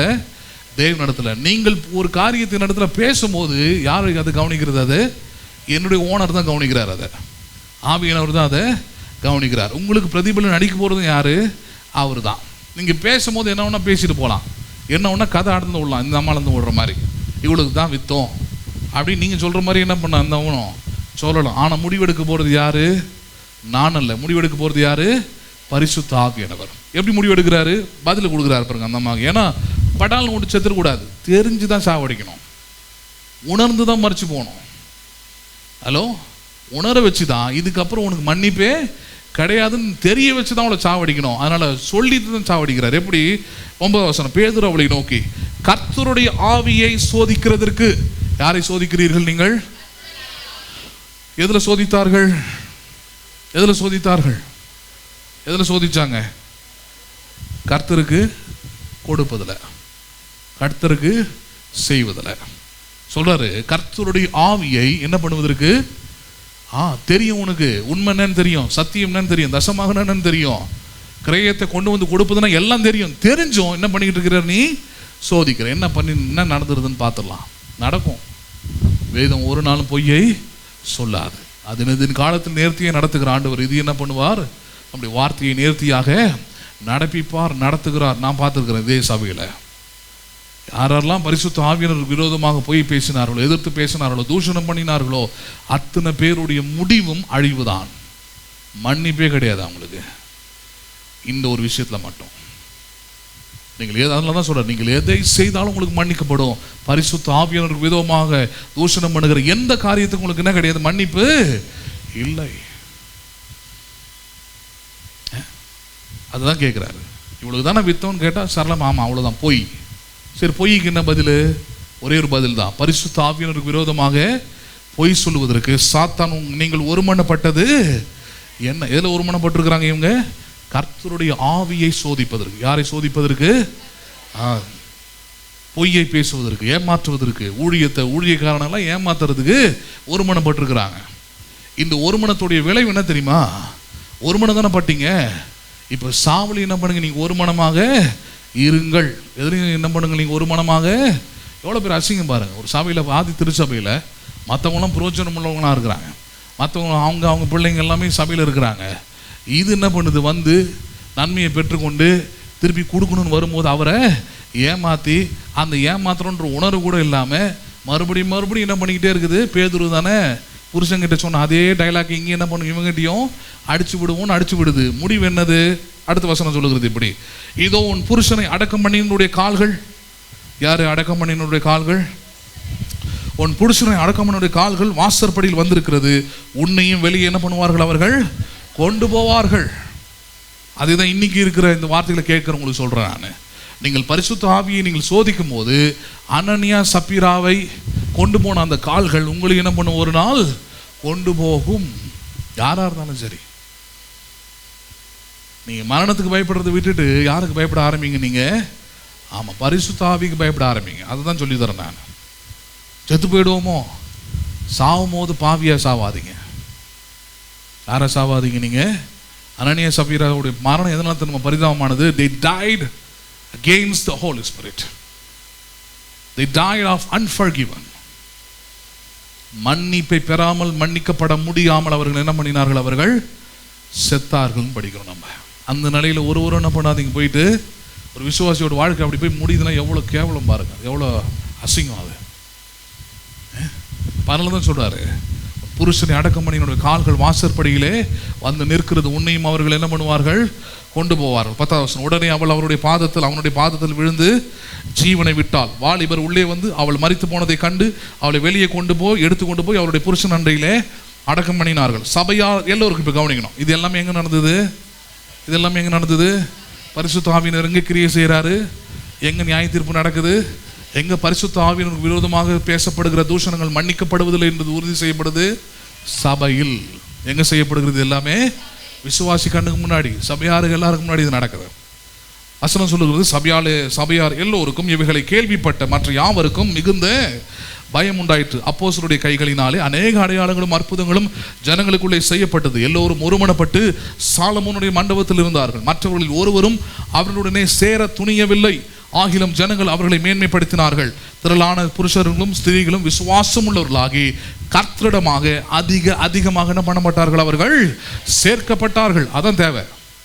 சபை என்பது எதற்கானது? அது ஹலோ, சபை என்பது எதற்காக? 13ஆம் வசனம் எப்படியாக சொல்லுகிறது? மற்றவர்களில் ஒருவரும் அவளுடனே சேர துணியவில்லை. எதில் சேர துணியவில்லை? 12ஆம் வசனம் சொல்லுது, அவர்கள் எல்லோரும் ஒருமனப்பட்டிருந்தார்கள் என்றது. அவர்கள் எல்லாரும் எப்படி இருந்தார்கள்? அவர்கள் கிறிஸ்துவுக்குள், பரிசுத்த ஆவிக்குள், தேவனுடைய வசனத்துக்குள், ஜபத்தில், இது எல்லாவற்றையும் எப்படி இருந்தார்கள்? அவர்கள் ஒருமனப்பட்டிருந்தார்கள். அப்போஸ்தலர் 2:42 போய் நீங்கள் அதை படிக்கலாம். எதில் ஒருமனப்பட்டிருந்தாங்கன்றத, ஜெபிப்பதிலும் மற்ற வசனத்தை கேட்பதிலும் நடப்பதிலும் அவர்கள் ஒருமனப்பட்டு இருந்தார்கள் அங்கே சொல்றார் இல்லையா? அதில் அவர்கள் ஒருமனப்பட்டிருந்தார்கள். இதனால மற்ற ஜனங்கள் அவர்கள் என்ன பண்ணவில்லை? சேரவில்லை. புறஜாதி ஜனங்க, சொந்தக்காரங்க, இவங்க யாரும் என்ன பண்ணலாம்? அவங்கள சேர்க்கல. ஆனால் அதை குறித்து இவங்க என்ன பண்ணல? கவலை படவில்லை. அது குறித்து என்ன பண்ணலாம்? அவங்க கவலையே படலை. சொந்தக்காரன் என்ன வெறுக்கிறானே, சர்ச்சில் போகிறேன்ட்டு என்ன இப்படி நினைக்கிறானே, ஆராதிக்கிறேன், ஆராதனைக்கு இப்படி செய்கிறேன், இப்படி பண்ணுறதுனால என்ன இப்படி ஒதுக்குறானே, அதை பற்றி அவளுக்கு கவலைப்படவே இல்லையா? ஆனால் நடந்த சம்பவம் என்ன? 14ஆம் வசனம், திரளான புருஷர்களும் ஸ்திரீகளும் விசுவாசம் உள்ளவர்களாகி ஹலோ கர்த்தரிடமாக அதிகமாக என்ன பண்ணப்பட்டார்கள்? அவர்கள் செத்தது ஒரு அந்நிய சபைவராதான், ஒரு குடும்பம் தான் செத்து போச்சு. ஆனால் கர்த்தரிடத்தில் அதிகமாக என்ன பண்ணப்பட்டார்கள்? திரளான புருஷர்களும் ஸ்திரீகளும் சேர்க்கப்பட்டார்கள். சபை வளர்ந்தது. எது வளர்ந்தது? ஏன்னா சபை ஊழியம் யாருடையது? அது கர்த்தருடையது, பரிசுத்த ஆவியினுடையது. அது யாருக்கான பிரயோஜனத்துக்கானது? அது வருகிறவர்களுடைய பிரயோஜனத்துக்கானது. யாருக்குடைய பிரயோஜனத்துக்கானது? அது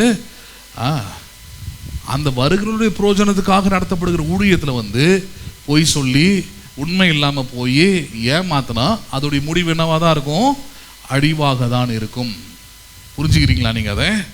அப்போஸ்தலர் 20ஆம் அதிகாரம், அப்போஸ்தலர் 20:28 35 வரைக்கும் பாருங்க. அப்போஸ்தலர் 20ஆம் அதிகாரம், அப்போஸ்தலர் 20ஆம் அதிகாரம் 28 35 வரைக்கும். ஆகையால் உங்களை குறித்தும் தேவன் தம்முடைய சுய ரத்தத்தினாலே சம்பாதித்துக் கொண்டு தமது சபையை மேய்ப்பதற்கு பரிசுத்த ஆவி உங்களை கண்காணிகளாக வைத்த மந்தை முழுவதை குறித்து எப்படி இருங்கள்? நீங்கள் எச்சரிக்கையாக இருங்கள். சரி, 3 விஷயங்கள் இந்த முதல் வசனத்திலே சொல்றார். 28 என்ன 3 விஷயங்கள்? முதலாவது, இந்த அப்போஸ்தலர் 20ஆம் அதிகாரத்தில் சீஷர்களுக்கும் அப்போஸ்தலர்களாக இருந்த மற்ற ஊழியக்காரங்களுக்கும் ஒரு காரியம் சொல்லப்படுகிறது. என்ன சொல்லப்படுகிறது? உங்களை குறித்தும் தேவன் தம்முடைய சுய ரத்தத்தினாலே சம்பாதித்துக் கொண்ட தம்முடைய சபை. முதல் காரியம் என்னது? சபை என்பது யாருக்கான உரிமை? அது யாருக்கான உரிமை? அது எப்படி வாங்கப்பட்டிருக்கிறதா? எப்படி வாங்கப்பட்டிருக்கிறது? சபை நடத்துவதற்கான வேலை என்னன்னு தெரியுமா உங்களுக்கு? அப்படி வரலாம், அப்பதான் புரியும். இந்த சபையை நடத்துறதுக்கான வேலை என்னது? அது தேவன் தம்முடைய சுய ரத்தத்தினாலே சம்பாதித்து கொண்டது. எதில் சம்பாதித்து கொண்டது? ஆமாம், இங்கே ஒரு ஆராதனை நடத்துகிறோம், இங்கே ஒரு பிரசங்கத்தை பண்ணுறோம், இங்கே உங்களுக்கு ஞானஸ்நானம் கொடுக்குறோம், இங்கே பிறந்தவங்களுக்காக ஜெபிக்கிறோம், பலவீனப்பட்டாலும் உங்களுக்காக, வியாதிப்பட்டாலும் ஜெபிக்கிறோம், மரித்தாலும் உங்களுக்காக அடக்கம் பண்ணுகிறோம். எல்லா காரியத்தையும் செய்கிறோன்னா ஏன் செய்கிறோம்? எப்படி செய்கிறோம்? எந்த அதிகாரத்தில் செய்கிறோம் அப்படின்னா, முதல் அதிகாரம் என்பது தேவன் தம்முடைய சுய ரத்தத்தினாலே சம்பாதித்து கொண்ட சபை. ஊழியம் என்பது யார் சம்பாதித்த சபை? அது நல்லா சொல்லுங்களேன். தேவன் தம்முடைய சுய ரத்தத்தினால், ரத்தத்தை சிந்தி சபை என்கிற இந்த அமைப்பை ஏற்படுத்தியிருக்கிறார். சபை என்கிற இந்த அமைப்பை என்ன பண்ணியிருக்கிறாரு? ஏற்படுத்தியிருக்கிறார். இதை ஞாபகப்படுத்துகிறாங்க. ஊழியம் செய்கிறவங்க கொஞ்சம் ஞாபகம் வச்சுக்கிடுங்க, ஊழியத்தில் பங்கெடுக்கிறவங்க ஞாபகம் வச்சுக்கங்க, ஊழியத்தில் இருக்கிற விசுவாசிகள் கொஞ்சம் மண்டையில் ஏற்றிக்கிடுங்க. எதை? ஊழியம் என்பது தேவன் தம்முடைய சுய ரத்தத்தினாலே சம்பாதித்தது. இது யார் வீட்டு அப்பஞ்சொத்தும் கிடையாது. ஊழியம் என்பது யார் வீட்டு அப்பஞ்சொத்தும் கிடையாது. நல்லா புரிஞ்சுக்கிடுங்க. நான் இந்த ஊழியத்தை ஆரம்பிக்கும் போது பலர் போதகர்கள் எதிர்த்தார்கள். எதிர்த்து வந்த அந்த மூத்தவர்களுக்கு நான் கொடுத்த பதில் அதுதான். என்ன பதில்? அவர்கள் என்கிட்ட சொன்ன ஒரே ஒரு பாயிண்ட் என்னன்னா, ஒன்று இருக்கும்போது இன்னொன்று அங்கே என்ன பண்ணக்கூடாது? இருக்க கூடாதல்லவா அப்படின்னாங்க. அப்போ அவங்களுக்கு நான் சொன்ன பதில், அப்படியா? ஆனால் தேவன் அப்படிப்பட்டவர் அல்லவே. சவுல்னு ஒரு ராஜா இருக்கும் போதே தாவீது என்கிற ஒரு அரசனை தேவன் என்ன பண்ணினார்? அபிஷேகம் பண்ணி ராஜாவாக ஏற்படுத்தியிருந்தார். ஹலோ, அபிஷேகம் பண்ணி என்ன பண்ணியிருந்தார் அவனை? நீங்க சொல்ற லாஜிக் பிரகாரம் பார்த்தா அது தப்பு. ஒருத்தன் இருக்கும் போது இன்னொருத்தனை எப்படி ராஜாவாக அபிஷேகம் பண்ணலாம்? அது அவர் எடுக்கிற முடிவு. யார் எடுக்கிற முடிவு? அது ஊழியம் செய்யணும், ஊழியம் நடத்தணும், ஊழியம் நடக்கிற விதம், இந்த ஊழியத்தில் இருக்கிற காரியத்தை எல்லாமே ஒன்று புரிஞ்சுக்கணும். இதுக்கு ஓனர்ஷிப் யாரு? இதோடைய அமைப்புக்குரிய உரிமையாளர் யாருன்னு பார்த்தீங்கன்னா, நிறைய நேரத்தில் பெரிய பெரிய சபைகளுக்கே புரியறதில்ல. சில நேரத்தில் பெரிய பெரிய சபையெல்லாம் பார்த்தீங்கன்னா அவ்வளோ பிரச்சனை வருது அரசியல்வாதிகளுக்குள்ளே வர மாதிரி. திடீர்னு அப்பாவுக்கும் பையனுக்கும் முட்டிக்கிட்டு உடனே பார்த்தீங்கன்னா ஒரு குரூப் அப்பா பக்கம் நிற்கும், ஒரு குரூப்பு பையன் பக்கம் நிற்குது. ஊழியத்தில் நின்றுக்கிட்டு இந்த குரூப் அதை முறைக்கிறது, அந்த குரூப் இதை முறைக்கிறது. சில ஊழியத்தில் போனீங்கன்னா புருஷன் ஒரு குரூப்பு, மனைவி ஒரு குரூப்பில் நிற்குது. இப்படிலாம் குரூப்பாக என்ன பண்ணுதாங்க? பிரிஞ்சு நிற்குது. புரிய மாட்டேனுது. எதுக்குமே வந்ததுக்கும் புரியல, நடத்துறதுக்கும் புரியல. இந்த ஊழியம் என்பது, இந்த நடத்துகிற இந்த அடிப்படை என்பது தேவன் தம்முடைய சுய ரத்தத்தினாலே சம்பாதித்ததன் மூலமாக நடைபெறுகிறது. எதன் மூலமாக நடைபெறுகிறது இது? இல்லை நீங்கள் ஏன் பங்காளர்களாக இருக்கிறீங்க? நீங்கள் ஏன் விசுவாசிகளாக இருக்கிறீங்க? நீங்கள் ஏன் அதுக்கு உதவி செய்கிறீங்க? நீங்கள் ஏன் இங்கே வேலை செய்கிறீங்க? நீங்கள் ஏன் இங்கே காணிக்கை தசமாக கொடுக்குறீங்க? நீங்கள் ஏன் ஆராதனைக்கு வந்திருக்கிறீங்க? ஹலோ, இங்கே ஏன் நான் ஏன் உங்களுக்கு பிரசங்கம் பண்ணிக்கிட்டு இருக்கிறேன்? நான் ஏன் உங்களுக்கு ஊழியம் செஞ்சுட்டு இருக்கிறேன்னா, இது எல்லாத்துக்கும் ஒன்றே ஒன்று தான் காரணம். என்னது? தேவன் தம்முடைய ரத்தத்தினாலே சம்பாதித்து கொண்ட ஊழியமாக. ஊழியம் என்பது யாருடைய ரத்தம்? அது மிஷினரிகளுடைய ரத்தம் இல்லை. அதெல்லாம் செஞ்சிருக்கலாம், தப்பு கிடையாது. அநேக மனிதர்கள் தேவனுடைய வார்த்தை சொல்லும்படியாக, கிரியை செய்யும்படியாக ரத்தத்தை சிந்திருக்கலாம். அதை விட பெரிய ரத்தம் யாருடைய ரத்தம்? அது இயேசுவின் ரத்தம் இல்லாமல் ஊழியமும் இல்லை, திருச்சபையும் இல்லை. அதை முதல்ல போதிங்க சபையில். இன்னைக்கு பல பேர் கிறிஸ்தவ சபைகள், பெரிய பெரிய பில்டிங் வச்சிருக்கிற சபைகள், பழங்கால சபைகள் எல்லாமே யாரால் ஏற்படுத்தப்பட்டது? சொல்லுவாங்க இல்லையா, மிஷினரிஸ். யாரால் ஏற்படுத்தப்பட்டது? வர ஆட்களுக்கு எல்லாருக்குமே தெரியும். மிஷினரி ஊழியம், மிஷினரிஸ் வந்து சபையை ஆரம்பித்தாங்க, மிஷினரி தான் இந்த சபையை கட்டினாங்க, எல்லாமே தெரியும். இயேசுவை பற்றி தெரியுமா உனக்கு? இந்த ஊழியம் நடைபெறுவதற்கான உரிமையும் இந்த ஊழியத்திற்குரிய ஆதாரமும் யாராக இருப்பது? அவர் ரத்தம் சிந்தி இதை வாங்கவில்லை என்றால் உனக்கு செய்வதற்கு எந்த உரிமையும் இல்லை. நீ செய்கிற ஊழியம் என்பது, ஹலோ, வேப்ப மரத்தில் துணி கட்டின மாதிரி தான். இதை விட நான் சிம்பிளாக சொல்ல முடியும் நான். ஆமாங்க, எந்த வேப்ப மரத்தில் வேணால் நீங்கள் கட்டலாம், எந்த வேப்ப மரத்தை வேணால் கும்பிடலாம், எங்கே வேணால் 2 செங்கலை வச்சு என்ன பண்ணலாம், நீங்கள் விளக்க ஏற்றலாம், சாமி நீங்கள் சொல்லலாம். அதுக்கு சமமானது தான் இயேசுவின் ரத்தத்தினால் சம்பாதித்து கொண்டது என்கிற அறிவு இல்லாமல் நடத்தப்படுகிற ஊழியங்கள். உள்ளே இருக்கிறவங்களுக்கும் சரி, நடத்துகிறவங்களுக்கும் அந்த அறிவு இருக்கணும். அது இல்லைன்றது தான் என்னுடைய வாதம். அது இல்லை. அது இருந்ததுன்னா சபை ஆவியானவரை பற்றி பிரசங்கிக்கும், சபை தேவனுடைய வார்த்தை பற்றி பிரசங்கிக்கும். சபையில் இருக்கிற அனனியா சப்பீராக்கள் அழிவார்கள். சபை தேவனுடைய வார்த்தைகளை இப்போ படித்தோம் இல்லையா, அநேக புருஷர்களும் ஸ்திரீகளும் ஆமாம் தேவனுடைய மகிமைக்காக சேர்த்து கொள்ளப்பட்டார்கள். சபை தேவனுடைய மகிமையை வெளிப்படுத்தும். இன்னைக்கு எப்படி சபையெல்லாம் நன்றி கட்டவங்களால் நிறைஞ்சு கிடக்குது? இன்னைக்கு சபை எப்படி உண்மையாற்றவங்களால் நிறைஞ்சிருக்குது? காரணம் விட்டு வச்சிருக்கிறது தான், வேற ஒன்றும் கணக்கு இல்லை. அவன் போயிட்டான்னு சேர் காலி ஆகிடும், அது வராது இது வராது, நான் பாஸ்டா இருப்பது உங்களால் தான். இல்லை, இதெல்லாம் எங்கேருந்து கற்றுக்கிட்டு வரீங்க இந்த டைலாக்லாம்? ஒன்றுனா எலெக்ட் பண்ணியா கொண்டு வந்தாங்க. சில சபையில் அதுவும் நடக்குது. நாங்கள் நினச்சா தான் அவரே பிரசங்கியாராக இருப்பான்றான். ரொம்ப சந்தோஷம், நீ இருந்தால் தானே முதல்ல. அந்த நினப்பு வேறையா உனக்கு? நான் கேட்குறேன். அது மாதிரி ஒரு நினப்பு வேறு நிறைய பேருக்கு. நாங்கள் தான் உன்னால் அதில் இயேசு சொன்னார், என்னால் என்று உங்களால் ஒன்றும் செய்ய அது தெரியாது உனக்கு. அந்த நிலைமையை வர வச்சுட்டுனா முடிஞ்சிடும் வாழ்க்கை. அப்போ நிறைய நேரத்தில் அப்படி தான் போய் சிக்கிறான் விசுவாசி. எப்படி போய் சிக்கிறாங்க? அவங்களுக்கு முதல்ல ஒரு புரிதல் இல்லை. ஊழியம் என்பது தேவன் தம்முடைய சுய ரத்தத்தினாலே சம்பாதித்து கொண்டது. இதுக்கு உரிமையாளர் யார்? இதுக்கு இந்த இடம் வேணா எனக்கு சொந்தமானதாக இருக்கலாம், சபையை நடத்துறதுக்கு வேணா எனக்கு ஒரு வேலையை ஒரு பொறுப்பு எனக்கு கொடுத்துருக்கலாம். ஆனால் இந்த ஊழியத்துடைய முழு பொறுப்பும் யாருடையது? அது உரிமை. உரிமை யாருடையது? அது தேவனுடையது. இது அவருடைய சுய ரத்தத்தினாலே சம்பாதிக்கப்பட்டது. எதனால சம்பாதிக்கப்பட்டது? ஒரு ஊழியம்னு இருக்குதுன்னா அது தேவனுடைய சுய ரத்தத்தினாலே, சொந்த ரத்தத்தினாலே ஏற்படுத்தப்பட்டது என்றார். ஒன்று, அது ஞாபகம் வச்சுக்கோ. ஊழியம்னா என்ன? அப்போதான் உனக்கு சபை பிரயோஜனம் உள்ளதாய் தோன்றும். சபையில் வந்து ஒழுங்காக இருக்கணும்னு தோணும், சபைக்கு நேரத்துக்கு வரணும்னு தோணும், சபையில் வந்து எல்லாவற்றிலும் உண்மையாக இருக்கணும், நன்றியாக இருக்கணும்னு தோணும். ஊழியம் என்பது தேவன் தம்முடைய ரத்தத்தை சிந்தி ஏற்படுத்தி வைத்திருக்கிற காரியம். ஒன்று. ரெண்டாவது காரியம் என்னது? தமது சபையை மேய்ப்பதற்கு பரிசுத்த ஆவி உங்களுக்கு கண்காணிகளாக வைத்த மந்தை முழுவதையும் குறித்து எப்படி இருங்கள் நீங்கள் எச்சரிக்கையா இருங்கள். ரெண்டாவது என்ன சொல்றாரு? சபை என்பது ஒரு மந்தைன்றார். சபை என்பது என்னது? இது நல்லா சொல்லுங்க. மந்தைன்னா உங்களுக்கு புரியுது இல்லையா? ஆடு மாடுகள் இதெல்லாம் ஒரு இடமா இருக்கிறதுக்கு பேர் தான் என்னது? மந்தை. முக்கியமாக அந்த மந்தைன்ற பேர் எப்படி வருது? இந்த ஆடுகள் இருக்கும் போது தான், ஒன்றாக இருக்கும் போது தான், ஒரு இடத்துல இருக்கும் போது தான். அந்த மந்தைன்ற பேர் எங்கே இருக்குன்னு பார்த்தீங்கன்னா ஊருக்குள்ளே தான். எங்கே மட்டும்தான்? ஊருக்குள்ளே மட்டும்தான் மந்தைன்ற பேர் இருக்கும். இதே நீங்கள் மலை கிராமங்களுக்கு மலை இடத்துக்குலாம் போங்க, அந்த ஆளுங்களே இல்லாத இடத்துக்கு அங்கே போனீங்கன்னா அங்கேயும் மிருகங்கள் இருக்குது, அங்கேயும் ஆடுகள் இருக்குது, அங்கேயும் மாடுகள்லாம் இருக்குது. ஆனால் அதை யாரும் மந்தைன்னு என்ன பண்ணுறதுல சொல்கிறதே, பேசுறது புரியுதா இல்லையா உங்களுக்கு? அதை யாரும் மந்தைன்னு சொல்கிறதே என்ன பண்ணுறது இல்லை. அது யாரையும் மந்தைன்னு சொல்கிறாங்களா? சொல்லுங்க பார்ப்போம். சொல்கிறதே இல்லை.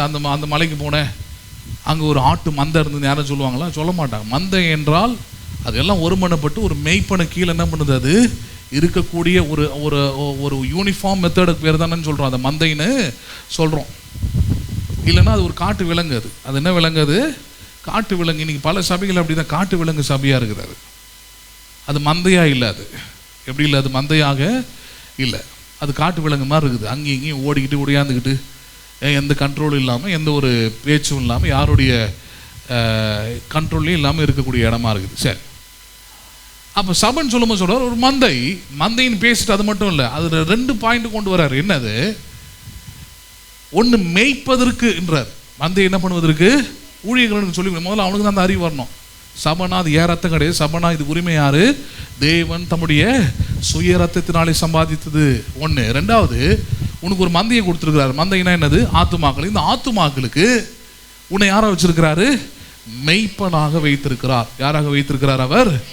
அது முதல்ல புரிஞ்சுக்கணும். நான் சபையில் மெய்ப்பனாக இருக்கிறேனா இல்லை மந்தையாய் இருக்கிறனான்றதை கவனிக்கணும். நிறைய சபையில் என்னன்னா அது ஒரு கன்ஃபியூஷன். அரை விசுவாசி 10 வருஷத்துக்கு மேலே இருந்துட்டான், இல்லை 5 வருஷத்துக்கு மேலே இருந்துட்டான், அவனுக்கு 2 பாட்டு பாட தெரியுது, 2 வசனம் பேச தெரியுதுன்னா உடனே அவன் யாரை நினச்சிக்கிறான்? தன்னை மந்தையை நினைக்கிறது இல்லை. யாரை நினச்சிக்கிறான்? தன்னை மெய்ப்பனாக எண்ணி கொடுக்குறான். யாராக எண்ணி கொடுக்குறான் அவன்? பல சபையில் இவங்களே மெய்ப்பனை உருவாக்குறாங்க. நீலாம் உருவாக்கக்கூடாது. ஆரோனை போல இந்த கனமுள்ள ஊழியத்தை செய்வதற்கு தேவன் தான் தெரிந்து கொள்ள வேண்டும். யார் தான் தெரிந்து கொள்ள வேண்டும்? அதை ஏன்னா கிருபை அவர் தான் கொடுத்தாகணும், ஞானத்தை அவர் தான் கொடுத்தாகணும், அறிவு அவர் தான் கொடுத்தாகணும். நீங்கள் ஒன்றும் எலெக்ட் பண்ணி கொண்டு வரதுனால ஒரு பிரயோஜனமும் இல்லை. சம்பிரதாயம் சடங்கு நடக்குமே தவிர பரிசுத்த ஆவி நமக்கு ஒன்று கிரியை செய்ய போகிறது இல்லை. வரப்போகிறவங்க யாரும் பரிசுத்த ஆவியினுடைய ஞானத்தையோ கிருபையோ அல்லது அவரை பற்றிய அறிவோ பெற்றுக்கொள்ள போவது இல்லை. ஏன்னா நீ எலெக்டட் ஆனால் நீ ஓட்டு போட்டு அதை போட்டு இதை போட்டு பணத்தை கொடுத்து கொண்டு வந்து ஒன்று வச்சிருக்கிறாங்க.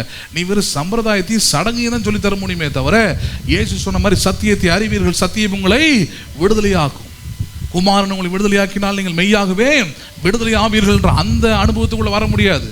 அந்த அனுபவத்துக்குள்ளே வரணும். நாங்கள் யார் தேவை? அங்கே பரிசுத்த ஆவியானவர் தேவை. இது குறித்த அறிவு முதல்ல ஊழியத்தை நடத்துறவனுக்கு தேவை. சபையின் உரிமையாளர் யார்? தேவன் தம்முடைய சுய ரத்தத்தை கொண்டு சம்பாதித்தது ஒன்று. இதில் என்ன மெய்ப்பதற்கு மெய்ப்பனாக என்ன பண்ணியிருக்கிறார்? என்னை வைத்திருக்கிறார். அதில் மந்தைகள் என்ன பண்ணியிருக்கிறார்? ஆடுகளையும் கொடுத்திருக்கிறார். இதில் ஆடுக்கு 2த்துக்கும் நடுவில் ஒன்று வைக்கிறார். என்னது?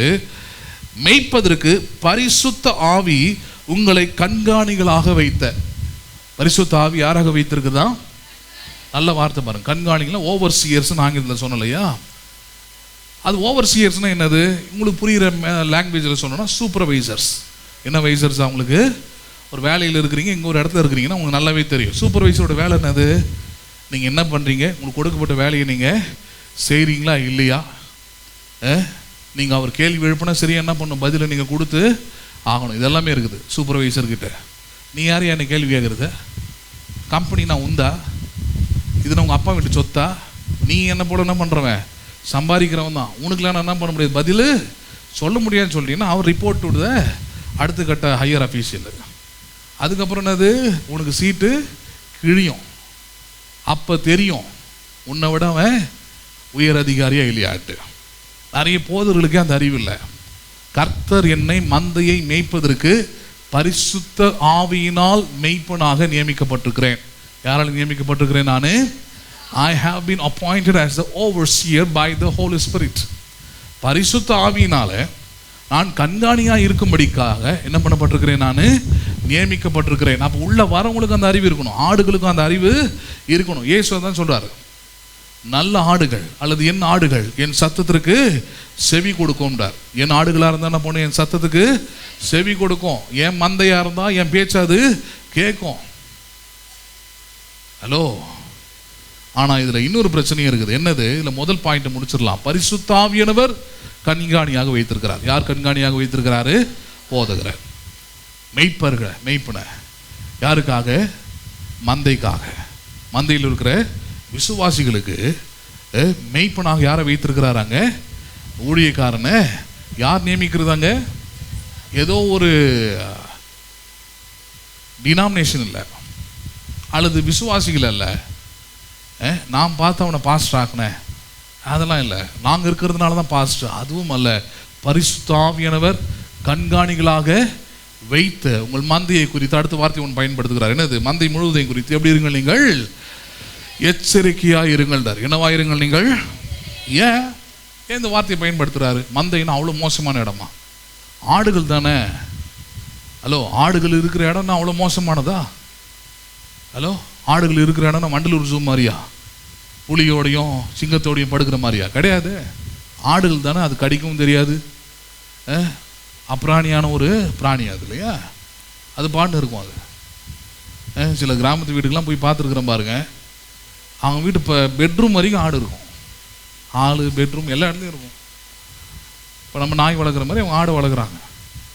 நாயாவது கொஞ்சம் டேஞ்சர், எப்போ அது மூடு மாறுன்னு தெரியாது, எப்போ பிடிங்கி எடுக்குன்னு கடிக்கும்னு தெரியாது. ஆனால் ஆடு அப்படி கிடையவே கிடையாது.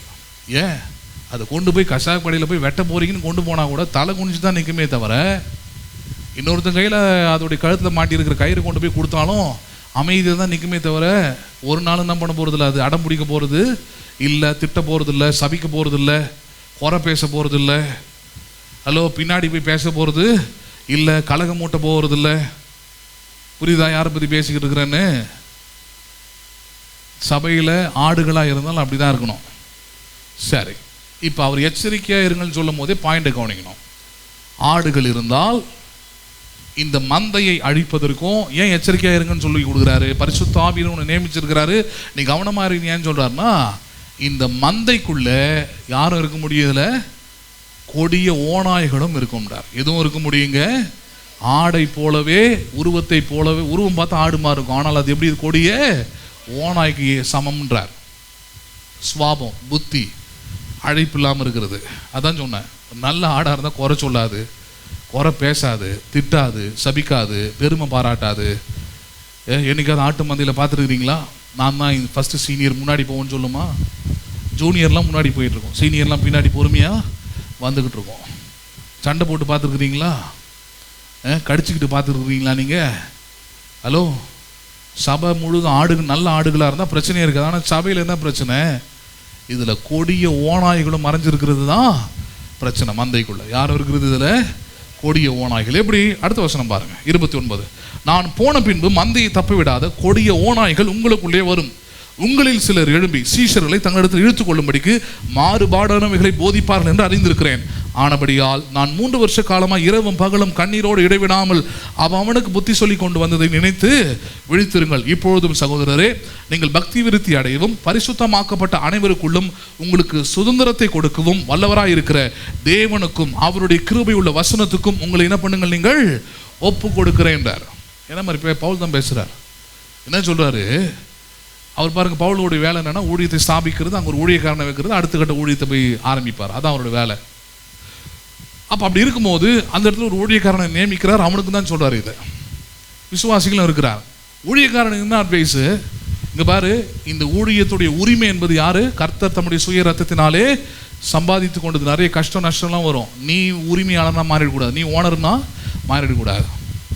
அதனால முதல்ல எப்பவுமே சாகிற வரைக்கும் மைண்டில் வச்சுக்கோ. ஊழியம் செய்கிற வரைக்கும் மைண்டில் இருக்க வேண்டியது என்னது? இந்த ஊழியத்துடைய உரிமை யாருடையது? இது கர்த்தர் தம்முடைய சுய ரத்தத்தினாலே சம்பாதித்து கொண்டது. இதை விசுவாசிகளுக்கு சொல்லிக் கொடு. ஊழியத்தை நான் செய்யலாம், ஆனால் இதோடைய உரிமை யாராக இருப்பது? கர்த்தர் தம்முடைய சுய ரத்தத்தினாலே சம்பாதித்து கொண்டதுன்றதா அறிவு இருக்கிறவன், உணர்வு இருக்கிறவன், நன்றி இருக்கிறவன் கண்டிப்பாக சபையை காட்டி கொடுக்க மாட்டான், யூதாஸ் மாதிரி அழிக்க மாட்டான், எதுவும் செய்ய மாட்டான். அது இல்லாதவன் நிச்சயமாக என்ன பண்ணுவான், அதை ஒத்த காலில் நிற்பான், செஞ்சு காட்டுறேன் பாருன்னு நிற்பான். அதனால தான் உனக்கு சொல்கிறேன், நீ மந்தையை குறித்து எச்சரிக்கையாய் இரு. ஏனென்றால் உனக்கு இங்கே ஊழியக்காரனா வச்சிருக்கிறது யாரு? பரிசுத்த ஆவியானவர் உன்னை நியமிச்சிருக்கிறார் ஊழியக்காரனா. மந்தையை தப்ப விடாத கொடிய ஓநாய்கள் உனக்குள்ளே இருக்கும்ன்றார். எது உனக்குள்ளே இருக்கும்? நீ ஆடு நினச்சிக்கிட்டு இருப்ப. நீ என்ன நினச்சிக்கிட்டு இருப்ப? ஆமாம், அது மேன் கத்துறதுனால ஆடு நினச்சிக்கிட்டு இருப்ப. ஹலோ, ஆனால் அது மிமிக்ரி பண்ணிக்கிட்டு இருக்குதுன்னு உனக்கு என்ன பண்ணல தெரியல. நீ கை தூக்கி ஆராதிக்கிறது நீ நினைப்ப, பாட்டு பாடுறது நீ நினைக்கிற, ஜெபிக்கிறது நீ நினைக்கிற, பார்க்கும்போது ஆடை போலவே இருக்கிறதா நீ நினைக்கிற. ஆனால் குணமோ எப்படிப்பட்டதா இருக்குது? அது கொடிய ஓநாயா இருக்குது. குணம் எப்படி இருக்குது? கொடிய ஓநாயா இருக்குது. அதனால நீ என்ன பண்ணு, 3 வருஷமா உனக்கு உபதேசம் பண்ணியிருக்கிறேன், ஆண்டவரை பற்றி உனக்கு கற்றுக் கொடுத்துருக்கிறேன், இதெல்லாம் எண்ணிக்கொண்டு இதெல்லாம் உள்ள வச்சுக்கிட்டு நீ என்ன பண்ற? அனைவருக்குள்ளும் உங்களுக்கு சுதந்திரத்தை கொடுக்கும் வல்லவராக இருக்கிற தேவனுக்கும் அவருடைய கிருபை உள்ள வசனத்துக்கும் உங்களை என்ன பண்ணுங்கள்? நீங்கள் ஒப்பு கொடுங்கள். எதுக்கு ஒப்பு கொடுங்கள்? நீங்கள் ஆமாம், நீங்கள் ஒப்பு கொடுக்க வேண்டியது, நீங்கள் அடிமையாக வேண்டியது, நீங்கள் கீழ்ப்படிய வேண்டியது, நீங்கள் அடிப்பணிந்து நடக்க வேண்டியது வசனத்துக்கு. எதுக்கு அடிப்பணிந்து நடக்க வேண்டும்? You become slave to the word. வசனத்தை போதிப்பதிலும் வசனத்தில் நடப்பதிலும் வசனத்தில் நடக்கிறத அவங்க உறுதி பண்ணிக்கிறதுல எப்படி இருங்க? ஆமாம், கவனமாக இரு. நடக்கிறாங்களாம் பாரு, நடக்கலைன்னா அவன் ஓனாயின்னு அர்த்தம். எதிர்த்து பேசுகிறான்னா அவன் ஓனாயின்னு அர்த்தம்.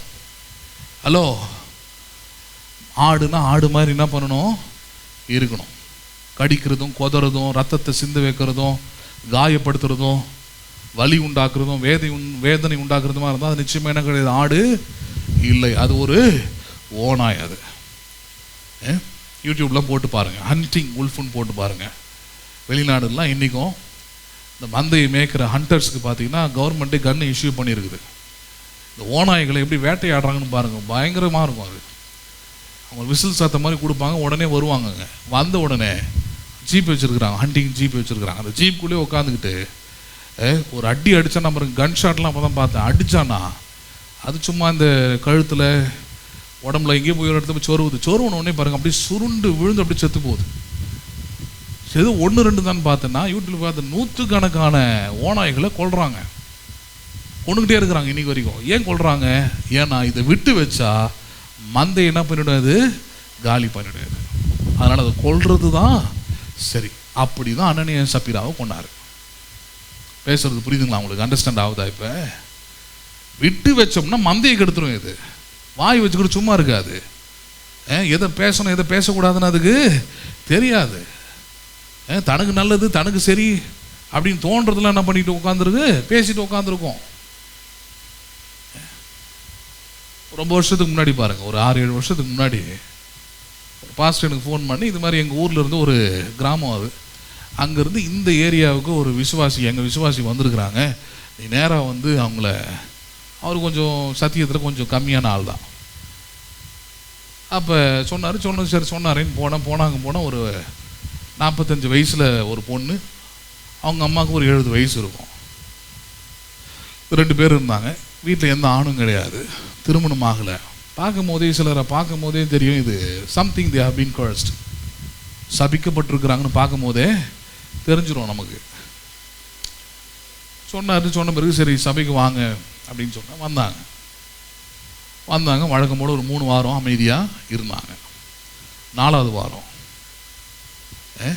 வாரம் ஆராதனை முடிஞ்சது நான் போயிட்டதுக்கப்புறம் எனக்கு ஒரு 1/4 மணி நேரத்தில் எனக்கு ஒரு செய்தி வருது. அந்த பொண்ணோட அம்மா கீழே போகும்போது, இவர் ஏன் இவ்வளோ நேரம் பிரசங்கம் பண்ணுறாரு? ஒரு 1/2 மணி நேரம் 3/4 மணி நேரம் பத்தாதா அவருக்கு? இவ்வளோ நேரம் எங்கள் சபையிலலாம் இப்படி கிடையாது. எங்கள் சபையெல்லாம் அதிகபட்சமாக 1.5 மணி நேரம் தான் மொத்தம் ஆராதனையுமே. பேசுறது புரியுதுங்களா? இல்லை, தப்பு இல்லை. உங்களுக்கு என்ன வெளிச்சமோ உங்களுக்கு என்ன பலனோ அதுதான் நீங்கள் என்ன பண்ண முடியும். பிடிக்கலன்னா வெளியேறிடணுமே தவிர ஓனாய் வேலையை என்ன பண்ணக்கூடாது, உள்ள பார்க்கக்கூடாது. இது சொன்ன உடனே, இது ஒரு வியாதி பாருங்க. சொன்ன உடனே ஒரு 4 விசுவாசிக்கிட்ட சொல்லிட்டு தான் போகுது அந்த அம்மா முனறிட்டு போல, தனக்குள்ளே பேசிட்டு போல, வெளிப்படையாகவே இந்த சபையில் இருக்கிற இன்னொரு விசுவாசிக்கிட்ட வெளிப்படையாகவே சொல்லிட்டு போகுது. ஏற்கனவே சொல்லியிருக்கு, நல்ல விசுவாசிக்கு அடையாளம் யோசேப்பு மாதிரி இருக்கிறது தான். யோசேப்போட வேலை என்னது? தன் சகோதரர்கள் எதை செய்தாலும் தகப்பனிடத்தில் அதை வந்து சொல்லுவான். சகோதரர் தானே சொன்னால் குறை சொல்கிறதா நினச்சிப்பாங்களோ, எதாவது பண்ணுவாங்களோ? தப்பே கிடையாது, அது நல்ல வேலை. அது குறை சொல்கிறதில்ல. அது அப்போ தான் பார்த்தீங்கன்னா குடும்பம் நல்லாயிருக்கும். அப்பா பேரும் கெட்டு போகாது, அழைத்தவர் பேரும் கெட்டு போவாது. அழைத்தவர் பேர் கெட்டு போகட்டும், அப்பா பேர் கெட்டு போகட்டும், நான் மட்டும் நல்ல பேர் வாங்கிக்கணும். அந்த சிஸ்டர்கிட்ட சொன்னாலும் சரி, அடித்தா கூட சொல்ல மாட்டாங்க, அவங்க நல்லவங்க கிடையாது. நீ ஆடா இருந்தால் நிச்சயமாக ஓனாயை பார்த்தா நீ கத்துவ, கதறுவ, மெய்ப்பனுக்கு அதை தெரிவிப்ப. அப்படிதான் பாருங்க. ஒரு நல்ல விசுவாசி இருந்தாங்க, என்கிட்ட சொன்னாங்க, என்கிட்ட தான் சொன்னாங்க பாஸ்டர் அம்மான்ட்டு. இப்போ எங்கள் அப்பா இருந்தார். அப்புறம் அவங்ககிட்ட சொல்லி, கஷ்டப்படாதீங்கம்மா, நான் இப்படி தான் எடுப்பேன், என் வே ஆஃப் ஸ்டைல் இதுதான், அப்படி தான் பிரசங்கம் பண்ணுவேன், என்னுடைய அழைப்பு இதுதான், நான் ஒன்றும் வீட்டு வேலைக்காரன் கிடையாது, இந்த டைமுக்கு இப்படி போகணுன்னு சொல்கிறதுக்கு. உன்னை மந்தையில் வச்சுருக்கிறாரு, உனக்கு எவ்வளோ சாப்பாடு தேவை, உனக்கு எவ்வளோ கொடுக்கணுன்றதை நான் தான் முடிவு பண்ணோம். அதெல்லாம் கொடுக்குறத சாப்பிட்டீங்கன்னா நல்லா இருப்பேன். இல்லைனா 45 வயசு வரைக்கும் பொண்ணு கல்யாணம் ஆகாமல் இருக்கிறது, அதுக்கே உனக்கு கொஞ்சம் உணர்த்த வேணாமா? உன் வீட்டில் ஒரே ஒரு ஆணு கூட இல்லாமல் நீ வாழற, அது கொஞ்சம் உணர்த்த வேண்டாமா? நீயே சொல்கிற, நான் புதுசாக வந்த இடத்துல யாருமே என்கிட்ட பேசலை பாஸ்டர், எல்லாம் ஒரு மாதிரியே இழிவாக நடக்கிறாங்கன்ற, எங்களை கிராமத்தாளாக பார்க்குறாங்கன்ற. அதுக்காக கடவுள்கிட்ட வந்தால் தானே, வார்த்தையை கேட்டால் தானே. வெளியே போயிட்டு அவ்வளோதான், கிளம்பியாச்சு. கிளம்பிச்ச பிறகு என்னது, பார்லர் பாடராக போயிட்டு நல்ல மேக்கப் பண்ணி அது இதை பண்ணி காக்காவெல்லாம் கிளியாக மாற்றுறது. நான் தான் சொன்னேனே, என்ன தான் காக்காவை நீங்கள் கிளியாக மாற்றினாலும், ஹலோ, மழை பெஞ்சாலும் காலி, வாயை திறந்தாலும் காலி ஆகிடும். அப்படி தான் அந்த அவங்களுக்கு என்னென்னா, நம்ம கொஞ்சம் அப்படியே டீசெண்டாக இருந்துட்டோம்னா சுற்றி இருக்கிறவங்க எல்லாம் நம்மளை கொஞ்சம் மதிப்பாங்கன்னு நினச்சி அந்த பொண்ணு அந்த மாதிரி பண்ணிச்சு. கடைசியாக பார்த்தீங்கன்னா யாரும் எல்லளவு மதிக்கலை. அந்த ஹவுஸ் ஓனரே ஒரு கட்டத்தில் நீ உங்கள் அம்மாவும் கிளம்பு அப்படின்னு துரத்தியே விட்டாங்க பாருங்கள், ஓடியே போனாங்க கடைசியாக. இன்னைக்கு வரைக்கும் அட்ரஸ் ஆளும் எங்குமே கிடையாது. எதுக்காக சொல்கிறேன், இதுதான் பாயிண்ட். நீ ஆடா இருந்தால் நீ மேய்ப்பனுடைய சத்தத்துக்கு மட்டும்தான் என்ன பண்ணணும், நீ செவியை கொடுக்கணும். யாருக்கு மட்டும்தான் செவியை கொடுக்கணும்? ஆமாம், கண்காணிக்கு மட்டும்தான் நீ கீழ்ப்படிக்கணும், அவருக்கு மட்டும்தான் உண்மையாக இருக்கணும். முக்கியமாக இது எல்லாவற்றையும் செய்வதற்கு எதற்காக தெரியுமா? பரிசுத்த ஆவியானவர் அவர் வைத்திருக்கிறபடினால், யார் நடத்துகிறபடினாலே, பரிசுத்த ஆவி இதில் தான் செய்கிறார். ஊழியத்தை செய்கிறது, பிரசங்கம் பண்ணுறது, பாட்டு பாடுறது, இதெல்லாம் பண்ணுறது யார்? அதனால தான் உங்கள் வாழ்க்கைலாம் விளங்கி இருக்குது. நான் தைரியமாக சொல்லுவேன், ஒவ்வொருத்தருடைய ஆரம்ப நிலைமையும் சொல்லி என்னால் பேச முடியும். உங்களுக்கு ஒன்றா மறந்து போயிருக்கலாம், உங்கள் ஆரம்ப நிலைமை உங்களுக்கு ஒன்றா. ஆனால் நீங்கள் ஒவ்வொருத்தரும் இந்த சபைக்கு வரும்போது உங்களுடைய ஆரம்ப நிலைமை என்ன, உங்கள் பொருளாதாரம் என்ன, உங்கள் வேலை என்ன, உங்கள் குடும்பத்துடைய நிலை என்ன, இது எல்லாமே என்னால் என்ன பண்ண முடியும்? சொல்ல முடியும். அதையும் சொல்ல முடியும், கடவுள் எவ்வளோ நன்மை செஞ்சாருன்றதையும் சொல்ல முடியும். மூணாவது சொல்ல முடியாது, நீங்கள் அதில் எவ்வளோ உண்மையாக இருந்தீங்கன்றத நான் சொல்ல முடியாது. ஏன்னா அது யாருக்குரிய வேலை? அது எனக்கும் அதில் பங்கு இருக்குது. ஆனால் தேவன் அதை பார்த்து கொள்வார். நான் நகர்ந்து போயிடுறேன் டீசெண்டாக, அவ்வளோதான். ஹலோ, பேசுறது புரியுதா உங்களுக்கு? பேதுரு அப்படி தான் டீசெண்டாக கிளம்பிட்டார். என்ன ஏன் ஏமாத்தனன்னு கேட்கல. பரிசுத்த ஆவியானவரிடத்தில் போய் சொல்லும்படி சாத்தான் உங்கள் இருதயத்தை நிரப்பினது என்னன்னா கேட்டு போய்கிட்டே இருந்துட்டான். அவனுக்கு எந்த ப்ராப்ளமும் கிடையாது. அவன் இருந்த ஊழியம் வளர்ந்தது, அதிகரித்தது. நம்புறீங்களா நீங்கள்? ஊழியம்னு வரும்போது பாருங்கள், அது பரிசுத்த ஆவியானவர் கண்காணித்து வழி நடத்தக்கூடிய ஒரு இடம். வாழ்க்கை என்ன, உங்களுக்கு என்ன சத்தியம் வேணும், உங்களுக்கு என்ன போதிக்கணும், எதை கேட்டால் நீங்கள் வாழ்வடைவீங்க, எதை கேட்டால் நீங்கள் வளர்ச்சி அடைவீங்க, எதை கேட்டால் உங்கள் வாழ்க்கை முன்னேறும், விசுவாசம் வரும், நம்பிக்கை வரும், இதெல்லாம் பார்த்து பார்த்து ஆவியானவர் என்ன பண்ணுறாரு? உங்களுக்கு அதை ஒரு மெய்ப்பன் தன் ஆடுகளுக்கு உணவை கொடுப்பதை போல என்ன பண்ணுறாரு? அவர் கொடுக்குறாரு. இந்த சபை அப்படி தான் நடத்தப்படுகிறது. ஆனால் உணர்வுள்ள ஆடுகள் பாருங்கள், மெய்ப்பனோட கூட இருக்கும். ஓநாய்களால் ஒரு நாள் என்ன பண்ண முடியாது, மெய்ப்பனோட கூட இருக்கவே முடியாது, சத்தத்துக்கு கீழ்ப்படியவே படாது. ஏன்னா அது காட்டு விலங்கு. ஓனாய் என்ன விலங்கு அது? ஆமாம், அதால் ஒன்று தான் பண்ண முடியும், மந்தையை கோதறி போடுறது, மந்தையை சிதறடிப்பது, மந்தையோடு சேர்ந்து வாழாதது, மந்தையிலிருந்து பிரிந்து செயல்படுவது. அதுதான். ஆடுகள்லாம் புல்லை தின்னா ஓனாய் எதை தின்னும்? அந்த புல்லை தின்ற ஆடுகளையே தின்னும். பேசுறது புரியுதுங்களா உங்களுக்கு? அதனால தான் பவுல் இங்கே போதிச்சுட்டு ஒரு விஷயத்தை சொல்கிறார். என்னது? நீங்கள் தேவனுக்கும் அவருடைய கிருபைக்கும் வசனத்துக்கும் உங்களுக்கு ஒப்பு கொடுக்குறேன்.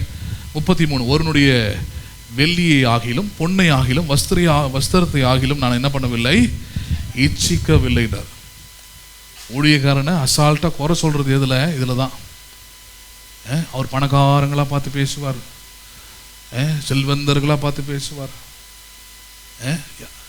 புரியுதா இல்லையா? ஆமாம், ஈஸியாக அது ஈஸி கவுண்டர் பாருங்க, வேற ஒன்றும் கிடையாது. இந்த ஓநாய்கள் பொதுவாக அதை தான் பேசும். ஓநாய்கள் எது பேசுது? இந்த ஆடுகளுக்கு சந்தேகத்தை உண்டாக்கிறது. பார்த்தியா, அந்த மெய்ப்பெண் அந்த ஆடுக்கு தான் நிறைய என்ன பண்ணுறான், கொடுக்குறான். ஏன்னா அது நிறைய பால் கொடுக்கும். நீ ஒன்றும் இல்லை. ஆனால் மெய்ப்பனை பொறுத்த வரைக்கும் அவன் பொதுவாக தான் இருப்பான். இன்னும் சொல்ல போனால் நான் பார்த்துருக்க நல்ல மெய்ப்பன், இயேசு சொன்னார் தன் ஆடுகளுக்காக ஜீவனையும் கொடுப்பான். அந்த உலகத்திலே பாருங்கள், நல்ல மெய்ப்பன் பலவீனமான ஆடுகளை தன் தோளில் போட்டு சுமந்துக்கிட்டு போகிறான். பேசுறது புரியுதுங்களா? மெய்ப்பனுடைய இயற்கை குணம் அதுதான். சிலவன் அழைக்கப்படாமல் வேற ஏதாவது சபையில் நீங்கள் ஊறி தெளிச்சு வந்திருப்பீங்க, அதெல்லாம் கொண்டாந்து இங்கே என்ன பண்ணக்கூடாது, அப்ளை பண்ண கூடாது. இங்கே என்னன்றது நிதர்சனம் தான் பார்க்கணும். இங்கே அந்த சபையில் அப்படி இருந்தார், அந்த பாஸ்டர் அப்படி இருந்தார், அதெல்லாம் இங்கே தேவையில்லை. அவர் வேற, நான் வேற. புரியுதுங்களா இல்லையா? அவர்கிட்ட இருக்கிற நல்ல குணம் என்கிட்ட இல்லாமல் இருக்கலாம், என்கிட்ட இருக்கிற அழைப்பு அவர்கிட்ட இல்லாமல் இருக்கலாம். அதை கொண்டாந்து இங்கே வச்சுக்கிட்டு முன்ன ஒரு குரூப் இருந்தது அப்படிதான். பாஸ்டர் வீட்டுக்கு வான்னு கூப்பிட முடியல, ஏன்னா புதுசாக ஒரு சோஃபா செட் வாங்கியிருக்கிறேன். என் பாஸ்டர்னா இங்கே என்ன ரோட்ல வீட்டில் படுக்கிறாரா இல்லை பிளாட்ஃபார்ம் வாசியாக இருக்கிறாரா? எங்கள் அப்பா காலத்தில் சொல்கிறேன், என் காலத்தில் இல்லை. என் காலத்தில் இருந்தால் நான் நேரடியாகவே சொல்லியிருப்பேன், பவுல் சொன்ன மாதிரியே, பண்ணிக்கோ பேதுரு சொன்ன மாதிரியே, நீயும் உன் சோஃபாவும் உன்னோடு கூட நாசமாக போட்டோம் போ, அவ்வளோதான். கலைப்பி விடுறது உள்ள. நம்ம சோஃபா வாங்குறது பார்த்து புறாம போடுவார், கபோர்டு வாங்குறது பார்த்து இருக்கிற உண்மையை கூட சொல்ல முடியாத அளவுக்கு தான் கடவுள் என்ன பண்ணியிருக்கிறார், ஆசீர்வதித்து வைத்திருக்கிறார். பேசுறது புரியுதுங்களா இல்லையா? அப்போ எளிதாக ஒரு ஊழியத்துக்குள்ளே வந்து ஊழியத்துக்கு எடுக்கிறது, வளர்ச்சி அடையாமல் செய்வதற்கு இப்படிலாம் பண்ண முடியும். கவனிக்கணும், ஓனாயா ஆடா சபையில்? நீங்கள் சபையில் ஆடுகளாக இருந்தால் நான் சொல்கிறேன், நல்ல பிரயோஜனமாக இருக்கும் உங்களுக்கு. அமர்ந்த தண்ணீர் அண்டைகள், புல்லுள்ள இடங்களில், நம்புறீங்களா? நீங்கள் மேய்த்து நல்லா இருப்பீங்க. வயசான காலத்தில் கூட பசுமையும் புஷ்டியுமாக இருப்பீர்கள் வசனம் சொல்லுது. வயசான காலத்தில் கூட, even at the age of end.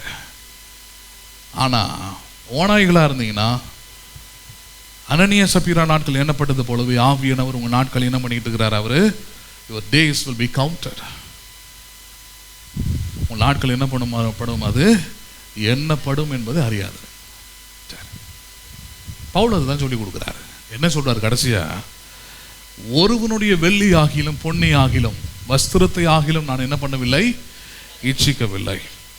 நீங்கள் அறிந்திருக்கிறபடி எனக்கு என்னோடு கூட இருந்தவர்களுக்கும் வேண்டியவர்களுக்கு இந்த கைகளை என்ன பண்ணினது, வேலையும் என்ன பண்ணினது, செய்து தந்தேன். சொல்றாரு, உங்களை யாரையும் நான் வருத்தப்படுத்தலை, உங்களுடைய வெள்ளியும் பொன்னியும் நான் என்ன பண்ணல, கேட்டு வாங்கிக்கவும் இல்லை, அதை இச்சிக்கவும் இல்லை. எனக்கு வேண்டியவைகளை, இந்த ஊழியத்துக்கு தேவையானவங்களை நானே என்ன பண்ணிக்கிறேன், செய்து கொள்கிறேன். ஆனால் அதுக்கப்புறம் சொல்கிறாரு 35, இப்படி பிரயாசப்பட்டு பலவீனரை தாங்கவும் வாங்குகிறதை பார்க்கிலும் கொடுக்கிறதே. பைபிள் இருக்குதா? 35 வசனம், வாங்குகிறதை பார்க்கிலும் கொடுக்கிறதே என்னவா இருக்கிறது? வாங்குறது பாக்கியமா, கொடுக்கறது பாக்கியமா? நல்லதான் சொல்லுங்களேன்.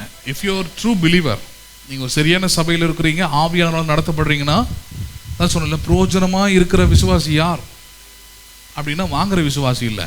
என்ன விசுவாசி? வசனத்தை வாங்கிட்டு போகிறது, ஆராதனையை வாங்கிட்டு போகிறது, ஆறுதலை வாங்கிட்டு போகிறது, கவுன்சிலிங் டைமை வாங்கிட்டு போகிறது.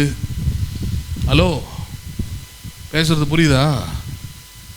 அது இல்லை. ஆபிரகாமுக்கு தேவன் சொன்னார் பாருங்க, நீ அநேக ஜாதிகளுக்கு யாரா இருப்பாய், நீ அநேக ஜாதிகளுக்கு யாரா இருப்பாய், உன்னை அதுக்காக தான் அழைச்சிருக்கிறேன். நீ அநேக ஜாதிகளுக்கு ஆசீர்வாதமாய் இருப்பாய். யாரா இருப்பாய் நீ? அப்போ உங்களுக்குள்ள அந்த புத்தி வரணும். நான் என் குடும்பத்திற்கு, என் ஊழியத்திற்கு, என் தேசத்திற்கு பாரமாய் அல்ல, ஆசீர்வாதமாய் இருப்பேன். எப்படி இருப்பேன் நான்? I want to live as a blessing, not as a burden. Never. ஒரு நாளும் பாரமாக இருக்காதீங்க. யாருங்க நீங்கள் சபையில் பிரயோஜனம் உள்ளவர்களாய் ஆவியானவர்களாக நடத்தப்படுவீங்கன்னு சொல்கிறேன். அப்படி தான் இருப்பீங்க. ஆபிரகாமை போல நீங்கள் தேசத்துக்கு யாராக இருப்பீர்கள்? நீங்கள் ஆசீர்வாதமாய் இருப்பீர்கள். இப்படி பிரயாசப்பட்டு பலவீனரை தாங்கவும் வாங்குறதே கொடுக்கிறதே பாக்கியம் என்று கர்த்தராகிய இயேசு சொன்ன வார்த்தைகளை நினைக்கவும் வேண்டும் என்று எல்லா விதத்திலும் உங்களுக்கு காண்பித்தேன் என்றார். என்ன சொல்றாரு? நான் ஏன் அப்படி பண்ணேன்? நீங்களும் அதே போல நடந்து கொள்ளும்படியாகண்டா. நீங்கள் என்ன பண்ணுங்க? நான் எல்லாவற்றையும் கர்த்தருக்காக செய்தேன். அது எல்லாத்தையும் நீங்கள் பார்த்தீங்க. நான் எதையும் இச்சிக்கவில்லை. நான் எதையும் என்ன பண்ணல, அதே போல நீங்களும் நடந்துக்குங்கன்றார். நிறைய சபையில் இருக்கிற பிரச்சனை என்ன? பாஸ்டரோட கம்பேரிசன் பண்ணுறது. பாஸ்டர் எவ்வளோ பேர் வீடு வச்சுருக்கிறாரு, பாஸ்டர் என்ன வச்சுருக்கிறாரு, கார் வச்சுருக்கிறாரு, அது வச்சுருக்கிறாரு, இது வச்சுருக்கிறாரு, அவங்க வீட்டில் 3 பேர் வேலை செய்கிறாங்க, கவர்மெண்ட் வேலை, பென்ஷன் வருது. இந்த ஆராய்ச்சிலாம் நிறுத்துங்க. இதெல்லாம் உங்களுக்கான வேலை இல்லை. பேசுறது புரியுதுங்களா? பேசுறது புரியுதா இல்லையா? அப்படி கம்பேரிசன் பண்ணும்போது நீங்கள் யாரை திரும்ப அவமானப்படுத்துறீங்க? உங்களை அழைத்த தேவனையும் உங்களுக்கு நல்ல மெய்ப்பராய் இருக்கிறேன் என்று சொன்ன ஆண்டவர் என்ன பண்ணுறீங்க? நீங்கள் அவமானப்படுத்துறீங்க கம்பேரிசன் பண்ணும்போது. நீங்கள் விசுவாசத்தில் இருக்கிறவங்களா இருந்தால், ஒழுக்கத்தில் இருக்கிறவங்களா இருந்தால் என்ன திரும்ப சொல்லுவீங்க? கர்த்தர் என் மெய்ப்பராய் இருக்கிறார், நான் தாழ்ச்சி அடையவே இல்லை. பேசுறது புரியுதுங்களா உங்களுக்கு? சபையில் லக்ஷ்மின்னு ஒரு சிஸ்டர் இருந்தாங்க இல்லையா, புண்ணியகோட்டி பிரதரோட ஒய்ஃப். அந்த அம்மா கிட்ட இருந்து நான், அவங்களும் ஒரு விசுவாசி தான் அவங்கள போல. அந்த அம்மாவை பார்த்து நான், எனக்கு வேதம் அப்படி தான் சொல்லிக் கொடுக்குது, கடந்து போனவங்களுடைய நல்ல சாட்சிகளை எப்பவுமே என்ன பண்ணுங்க? நினைவு கூறுங்க. அந்த விசுவாசியோட சாட்சி என்ன? எப்பவுமே ஒவ்வொரு விஷயத்தை அந்த அம்மா என் காதில் சொல்லிக்கிட்டே இருக்கும். எப்போ அந்த அம்மாவை சந்தித்தாலும் ரொம்ப ரேராக தான் பேசுவாங்க. அந்த அம்மா என்கிட்ட சொல்லிக்கிட்டே இருப்பாங்க. நாங்கள் இந்த சபைக்கு வந்த பிறகு நானும் என் வீட்டாரும் ரொம்ப நல்லாவே இருக்கிறோம். வாடகை வீட்டில் தான் இருந்தாங்க. நோயோடு தான் போராடிக்கிட்டு இருந்தாங்க. கம்மி சம்பளத்தில் தான் வேலை செஞ்சுக்கிட்டு இருந்தாங்க. அவங்கக்கிட்ட நான் பார்த்து ஆச்சரியப்பட்ட இன்னொரு விஷயம் என்ன தெரியுமா? நான் ஊழியக்காரன் ஆன பிறகு இங்கே எங்கள் அப்பா தனித்து விட்டவர் 2016 நீ தனியாக நீ பார்த்துக்கோ, நான் இதில் தலையிட மாட்டேன் அப்படின்ட்டு தனியாக போயிட்டார் எங்கள் அப்பா. அப்பப்போ ஏதாவது ஹெல்ப்னா கூப்பிட்டு வரேன், இல்லைன்னா நான் என்ன பண்ண மாட்டேன், நான் வெளியே போகணும், நிறைய பிரசங்கம் போகணும், எனக்கு வேறு ஊழியம் அப்படின்னு கிளம்பிட்டார். எனக்கு தூக்கி போட்ட மாதிரி ஆயிடுச்சு. எப்படி இவங்களெல்லாம் சமாளிக்கிறது? நான் வரும்போது பார்த்தீங்கன்னா உண்மையை தான் சொல்லணும், பொய் சொல்லக்கூடாது. வசனத்தை கேட்கறது, பிரசங்கத்தை கேட்கறதுல 0 லெவலில் இருந்தாங்க விசுவாசிங்க. பிரசங்கெல்லாம் இவ்வளோ நேரம்லாம் பண்ண முடியாது. அப்படி தான் ஆரம்பித்தேன். ஒரே ஒரு பைபிள் ஸ்டடி தான் நடக்கும். கிட்டத்தட்ட அதுக்கப்புறம் நான் வந்ததுக்கப்புறம் 6 ஆராதனை ஒரு வாரத்தை வைக்க ஆரம்பித்தேன். இடைவிடாமல் போதிச்சிருக்கிறேன். அப்படி போதிக்கிறேன் பாருங்க. அந்த நேரத்தில் தான் பாருங்க இந்த அம்மா வராங்க, அதுக்கப்புறம் ரட்சிக்கப்பட்டாங்க, ஞானசாரம் எடுத்தாங்க. அந்த அம்மா கிட்ட நான் பார்த்த இன்னொரு விஷயத்தில், ஒன்று ஆராதனை வந்துடுவாங்க, இன்னொரு விஷயம் அந்த கொடுக்குற காரியம்.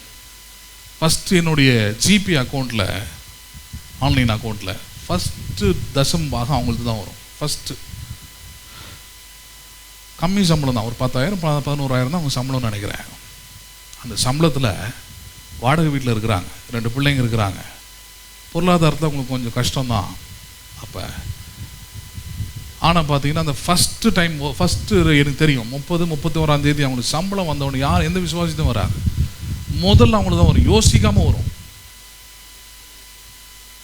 அந்த சத்தம் கேட்டாலே தெரியும் அவங்க தான் அமைச்சிருக்கிறாங்க கரெக்டாக அந்த டே. ஒரு நாள் அந்த அந்த வேலையை விட்டு நிற்கிற அல்லது அவங்க பலவீனமாகிற அந்த காலகட்டம் வரைக்கும் ஒரு நாள் ஷி நெவர் ஸ்டாப் இட்.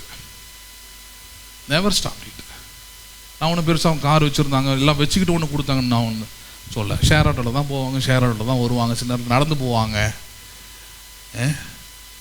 பேசுறது புரியுது. அதுக்காக தான் இப்போ அவங்க பையனெல்லாம் வச்சுக்கிட்டு நான் இங்கே ஊழியத்தை வச்சுருக்கிறேன். இல்லைன்னா அந்த பையன் கண்டிப்பாக இன்றைக்கி எங்கேயோ ஊதாரியாக மோசமான பையனாக மாறி இருப்பான் பிரசாந்த். இப்பயும் அதுக்கு வாய்ப்பு இருக்குது, நிறைய கண்ட்ரோலில் வச்சுருக்கிறான் அவனை நான். நீங்கள் ஊழியத்தில் என் கூட அவனுடைய இதுக்கு பார்த்தீங்கன்னா அவனால் என்ன முடியுமோ அதுக்கு எனக்கு முழு உதவியாக இருக்கிறான். எதுக்கு?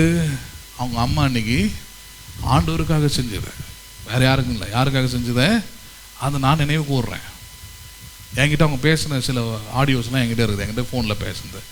அந்த மாதிரி வியாதியில் படுத்துருக்கும்போது கடைசி எனக்கு ஃபோனில் பேசுனது தான், இறக்கிறதுக்கு ஒரு 2 வாரத்துக்கு முன்னாடி. பிரதர் நம்பி விட்டு போகிறேன், பார்த்துக்கிடுங்க அவனை. நான் சொன்னேன், ஏன் அப்படிலாம் பேசிக்கிட்டு இருக்கிறீங்க, அப்படிலாம் பேசாதீங்க. இல்லை இல்லை இல்லை பிரதர், அவ்வளோதான். பேசுகிறது புரியுதுங்களா உங்களுக்கு? அவங்க சொல்லிட்டாங்கன்னு ஒன்றும் பிடிச்சிக்கல நான். ஆனால் கடவுள் அந்த காரியத்தை எல்லாவற்றையும் என்ன பண்ணுறாங்க, எல்லாத்துக்கும் பின்னாடி ஒரு கதை இருக்கும், ஒரு சாட்சி இருக்குவாங்க. பேசுறது புரியுதுங்களா இல்லையா? நானே நினச்சி ஒரு ஆளை கொண்டாந்து எனக்கு ஹெல்ப்ஃபுல்லாக இருக்கணும்னா இருக்க முடியாது, ரொம்ப கஷ்டம். என் கூட இருக்கிறவங்களுக்கு தெரியும். நைட்டு 12 மணி வரைக்கும் வேலை வாங்குவேன், திருப்பி காலைல 8 மணிக்கு 7:30 மணிக்கெலாம் வர சொல்லுவேன். எந்த நேரத்தில் ஒன்றா ஃபோன் பண்ணுவேன், ஒழுங்காக ரெஸ்பான்ஸ் பண்ணலாம், தண்டிக்கவும் செய்வேன், பனிஷ்மெண்ட்டும் கொடுப்பேன், திட்டமும் செய்வேன், அரவணைக்கவும் செய்வேன், அன்பும் காட்டுவேன். கடினமான ஒரு பாதை தான். But they stand. இன்னைக்கு இந்த கூட்டத்துக்கு தான் சொல்கிறான், அவன் இதே உண்மையோடு இதே லெவலில் வளரட்டுமே. போக போக பார்ப்பீங்க, அவங்க அம்மா இருந்து செய்ய முடியாத, உதவி பண்ண முடியாத அந்த நிலைமைக்கு கடவுள் என்ன பண்ணுவார், அவனை கொண்டு போவார் என்பதற்கான அடையாளம் என்ன? ஒரு சபையில் நீங்கள் ஆடுகளாக நடந்துக்கிட்டீங்கன்னா, நான் சொல்கிறேன், நீங்கள் கடந்து போன பிறகு உங்கள் பின்வரும் சந்ததி ஆசீர்வாதமாக இருக்கும். அண்டர்ஸ்டாண்ட் பண்ணுறீங்களா? ஓனாயாக இருந்தீங்கன்னா என்றைக்கோ ஒரு நாள் கன் ஷாட்டுக்கு ரெடியாக இருங்க. அதுதான் நான் சொல்லுவேன். பவுல் அதுதான் சொல்லி கொடுக்குறாரு. நான் யாருடைய பொருளையும் நான் இச்சித்தது இல்லை. இந்த ஊழியத்தில் பரிசுத்த ஆவியானவர் என்னை கண்காணியாக வைத்தார், நான் கண்காணியாகவே என்ன பண்ணுகிறேன், ஊழியத்தை செய்கிறேன். அதனால் நீங்கள் என்ன பண்ணுங்க, என்னோடு கூட சேர்ந்து என்னை போலவே நீங்கள் நடந்து கொள்ள பாருங்க.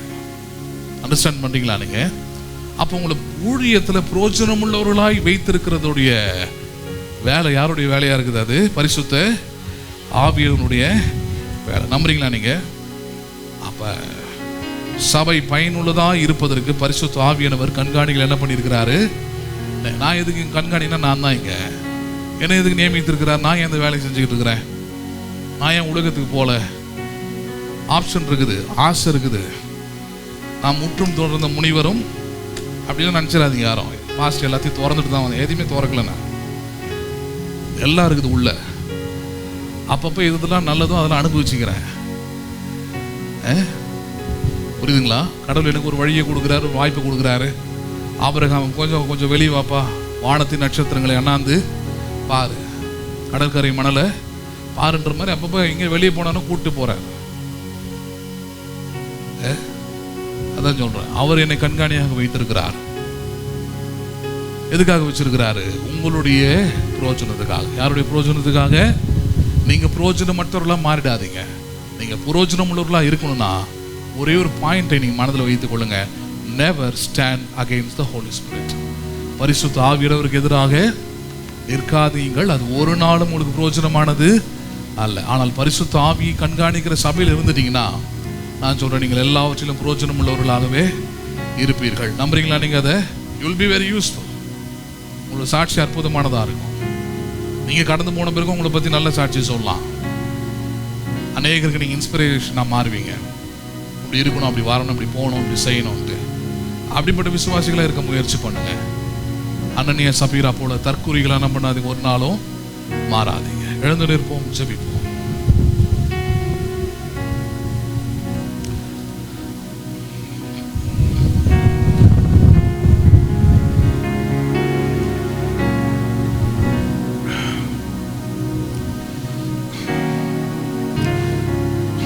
அன்புள்ள பரலோக தகப்பனே, ஆசீர்வதிக்கப்பட்ட இந்த நல்ல காலை வேளைக்காக நான் செலுத்துகிறோம்.